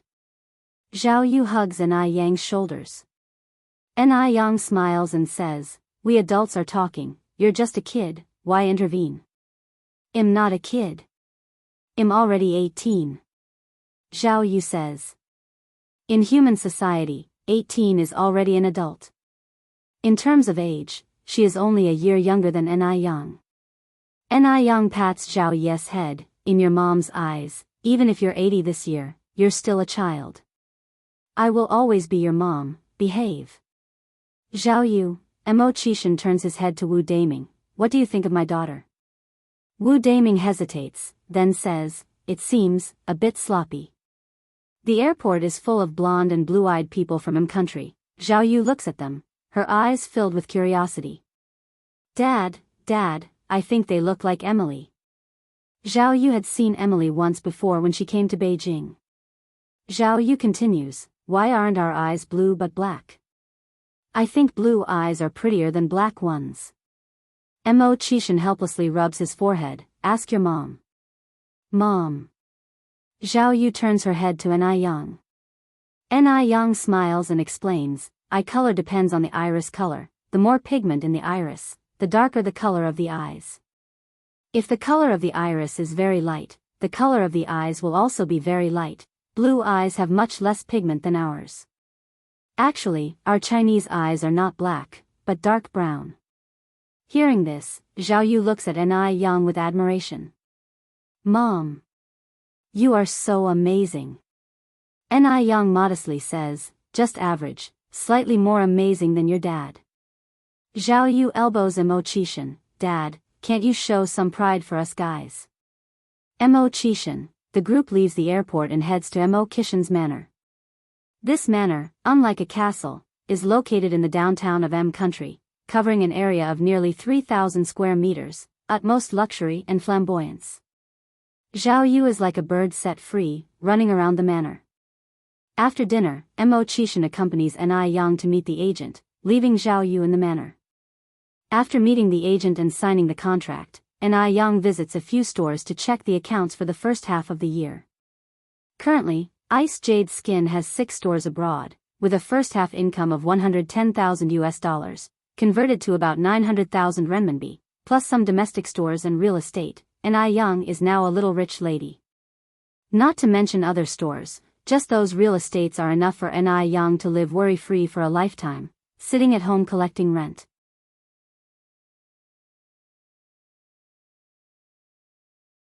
Moreover, Yang remembers that in the downtown of country, the property prices were speculated high in the future. Holding so much money and not buying a house seems wasteful. Brother Mo, I want to buy a house here. Do you have any good places to recommend? Mo Chishan, knowing that Ni Yang's thoughts are quite advanced, she never wants to depend on anyone, even if he has many houses, Ni Yang would not want them. Of course, I know, come, I'll take you. Okay. In M country, the most popular are Villati. A 600 square meters Villati in the 80s costs $30,000. Ni Yang buys 2 Villati in one breath. In this era, buying a house locally can directly handle immigrant procedures for residency, but Ni Yang refused this service. In this lifetime, she will always be Chinese. After buying the Villati, Ni Yang and Mo Chishan go to a scenic area and purchase a luxurious seaside house. In a blink of an eye, $110,000 is gone. However, Ni Yang doesn't feel the pinch, because the future income from these properties will definitely be much more. The seaside sunset is magnificent. Ni Yang and Mo Chishan walk shoulder to shoulder on the beach. The setting sun stretches their figures long. The beach crowd, coconut trees, neon lights, have all become the background.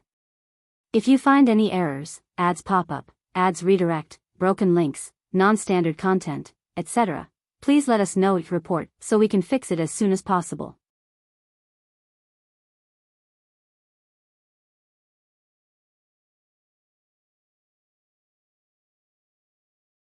Chapter 11:10 No coincidence makes a book _2. Mo Chishan carried Ni Yang's shoes in one hand and held her hand with the other. Yang, look at that person. Which one? Ni Yang asked. Mo Chishan continued, the one wearing a blue jacket and holding something like a black brick. I see him. Ni Yang nodded.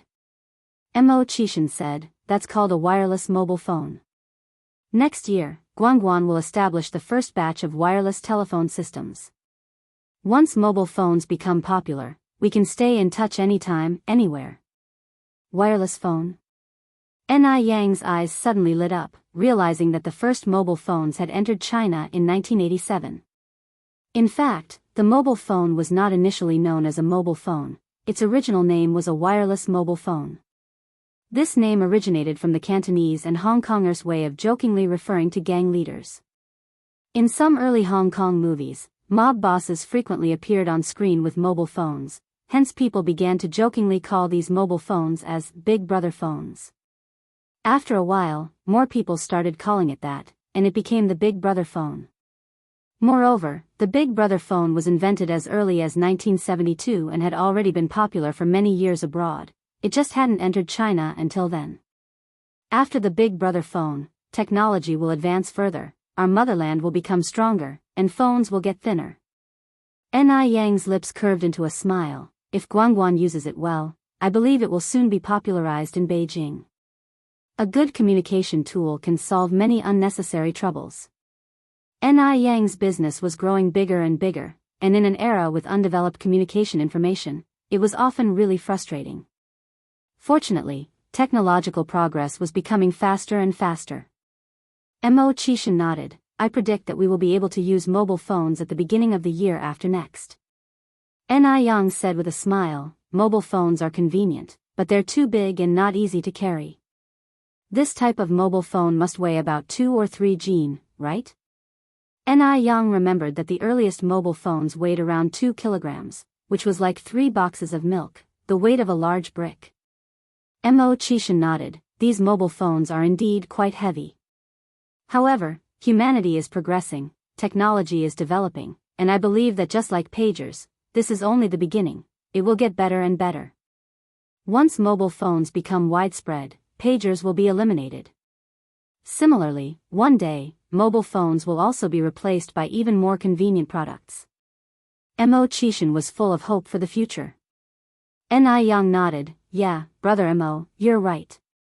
She was from the future, and she knew mobile phones were just the beginning, but Mo Chishan was different. Mo Chishan was from this era, and for him to have such foresight was truly remarkable.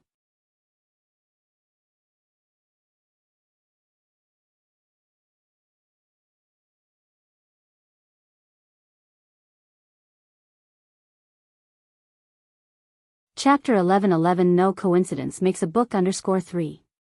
Oh, I see. The old grandfather looked down at the old grandmother beside him. Let's go. The old grandmother nodded. Young wondered if it was her imagination, but she thought she saw a hint of disappointment in the old man's eyes. Was she mistaken? Young watched the backs of the two elderly people, somewhat distracted. Chishan said, Yang, what are you looking at? Young glanced back slightly. Nothing much, just that those two elderly people seemed a bit odd. How so? Chishan asked. Young said, the way they looked at me was strange, hard to explain. I don't know them, so maybe I was mistaken. Words may be spoken without thought, but they can have intentional implications. Chishan looked in that direction, squinting his eyes. The sunset cast a shadow on his face, adding a touch of mystery and nobility. We're not going back tonight, let's stay by the sea. I'll call Duo later and let her know, Chishan continued. What about Duo? Young asked. Chishan put his arm around Yang's waist. Wu Daming is there, nothing will happen. That's fine, Young nodded. Then I'll have someone book the rooms. Chishan turned his head to Yang, how many rooms should we book? What do you think? Yang raised an eyebrow slightly. Chishan thought seriously, I think one room is enough, since we even have a daughter now. Sure, Yang nodded. Chishan paused, really? Is that okay? It depends if you have the courage, Yang said in a light tone. She knew Chishan too well, although he often joked around, he truly wasn't very brave. Then I really will book just one room. Okay, Yang nodded. You decide. Yang suddenly being so agreeable made Chishan feel uneasy. No, wife, we agreed you'd make the decisions at home, so you decide how many rooms, I'll listen to you. Yang smiled at Chishan, big brother is that all the courage you have? Chishan touched his nose. Actually, he was bolder than he let on, enough to scare himself sometimes, but ever since meeting Yang, his boldness seemed to have diminished as if a spell was cast on him. In the end, Chishan didn't dare to book 2 rooms. In a corner of the beach. Son of a bitch. A frail girl was surrounded by a group of people with superior skin tones. They spat on her, insulted her with vulgar words, and told her to leave their country. This was racial discrimination. The girl, with her black hair and white skin, was extremely conspicuous among the people of M country. Despite growing up in M country, due to her different skin color and features, she had faced much disdain her whole life. Feeling they had humiliated her enough, the group finally left. After the group left, the girl squatting on the ground picked up her backpack and slowly stood up, tears on her face. Martha, are you okay?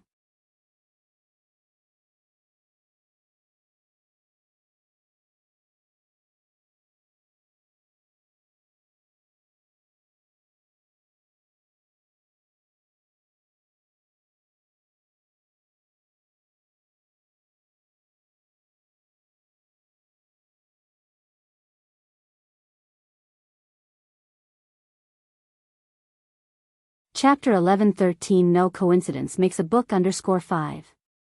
The fat man said, I think we need to plan this out slowly. I actually have an idea. A cunning look flashed across the short-haired woman's eyes. What? The bearded burly man asked. The short-haired woman continued, doesn't Adele want to find her biological parents?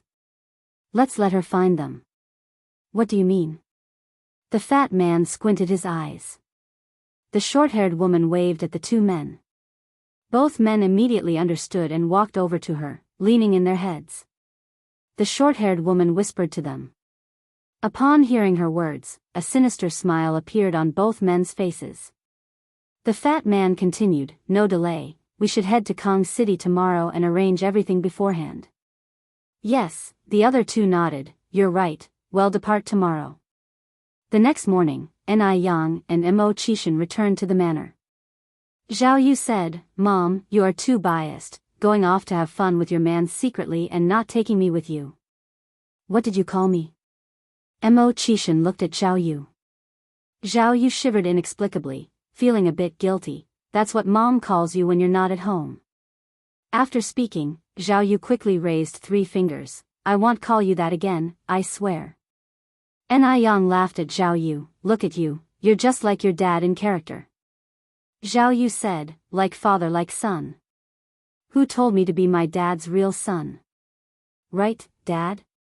Mo Chishan took a sip of his milk. I don't have such a disrespectful daughter. Zhao Yu corrected, Dad, you mean disrespectful son. Duo, you are a girl now. Ni Yang reminded Zhao Yu. Who says? Zhao Yu firmly said, I have always been a real man. Even purer than real men. Since Kong City doesn't have an airport, Adele and Jonathan had to deplane in Beijing, then take a green skin train from Beijing to Kong City. Grandma Luana was not in good health, and riding the airplane exacerbated it. She was immediately taken to the People's Hospital of Beijing upon alighting. The chief doctor said, currently, Western medicine is unable to cure the patient's illness, but you could try traditional Chinese medicine. Traditional Chinese medicine? Adele asked puzzledly, what is traditional Chinese medicine? Although she had studied Chinese culture over the years, she hadn't touched upon medical issues. The doctor continued, traditional Chinese medicine is China's inherited medical skills, passed down for thousands of years. Coincidentally, I know a young divine doctor, but unfortunately, she is not in the country at the moment.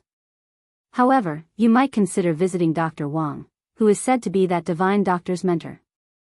Adele smiled, that's wonderful. Could you give me Dr. Wang's address? Of course. Led by the doctor's instructions, Adele brought her grandmother to old Dr. Wang's home. After taking the pulse, old Wang stroked his beard. This is a case of disliking cold.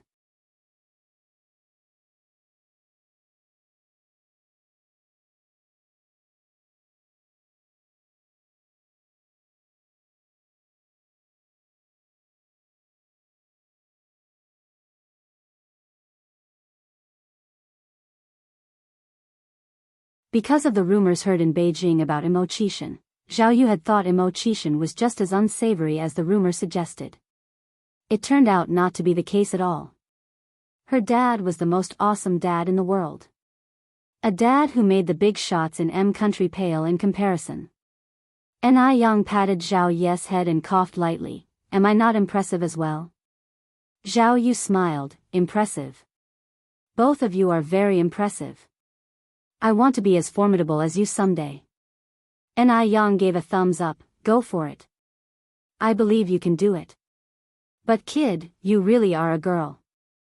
Zhao Yu replied, I don't care, I am a boy anyway. Ni Yang slightly raised her eyebrows but didn't say much more.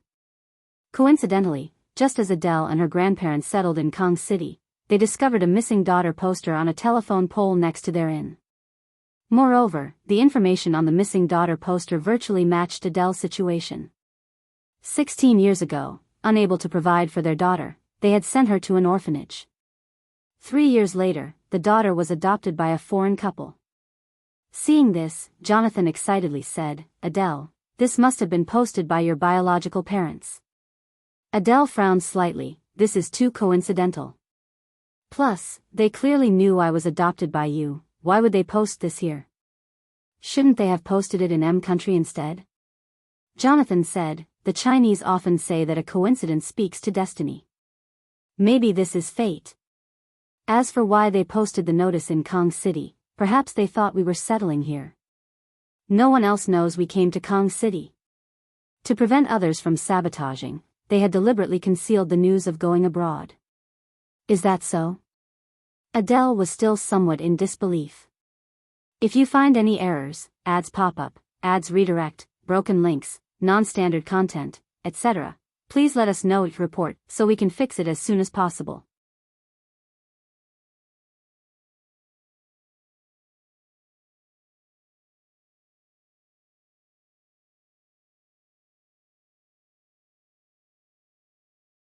Li Yinhua, while wiping away tears, said, my fifth child, you are my fifth child. 16 years have passed, Mom finally sees you.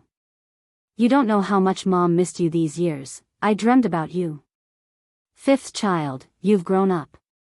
And you've become beautiful. My fifth child is so good-hearted. Now you even know to come back to recognize your mother. Luana, who had been silent, finally spoke. We should go to the hospital first.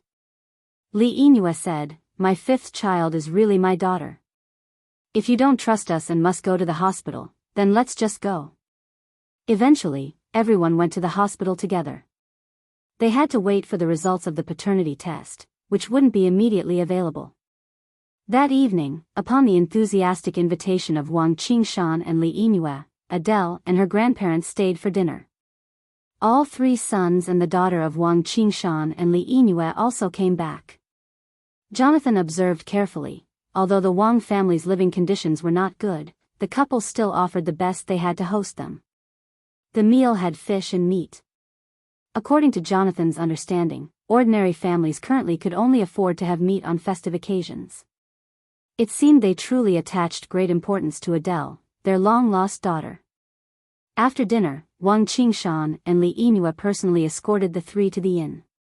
After returning home, the eldest son Wang Li said, Mom and Dad, I remember that our little sister had a birthmark the size of a bowl on her face, but that child raised by foreigners doesn't seem to be our little sister, right?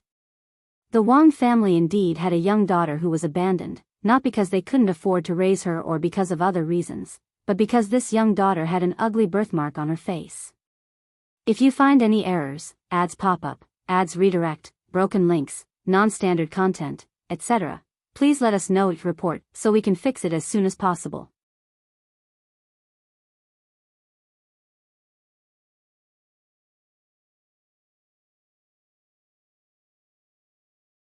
Chapter 11:16 Appraisal Result. They are biological sisters.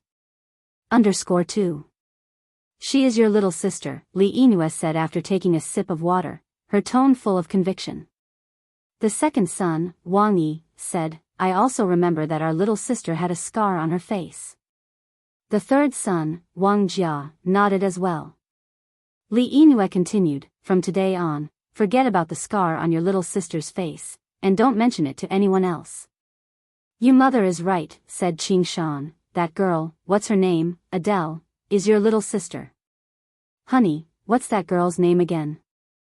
Liinue replied, her name is Adele. Qingshan nodded, yes, Adele. Why though? Wang Yi frowned slightly, she clearly isn't our little sister. This is unfair to the real little sister. Liinue explained, this Adele has been raised overseas since she was young. I've heard that the people who raised her were those two old men and old women. They are capitalists in a foreign country, also known as entrepreneurs. They have about a dozen factories in M country, with total assets of several billion yuan. If Adele becomes your little sister, maybe in the future, they can each appoint one of you 4 siblings as a CEO, and you can work in an office. All you'd have to do is count money every day.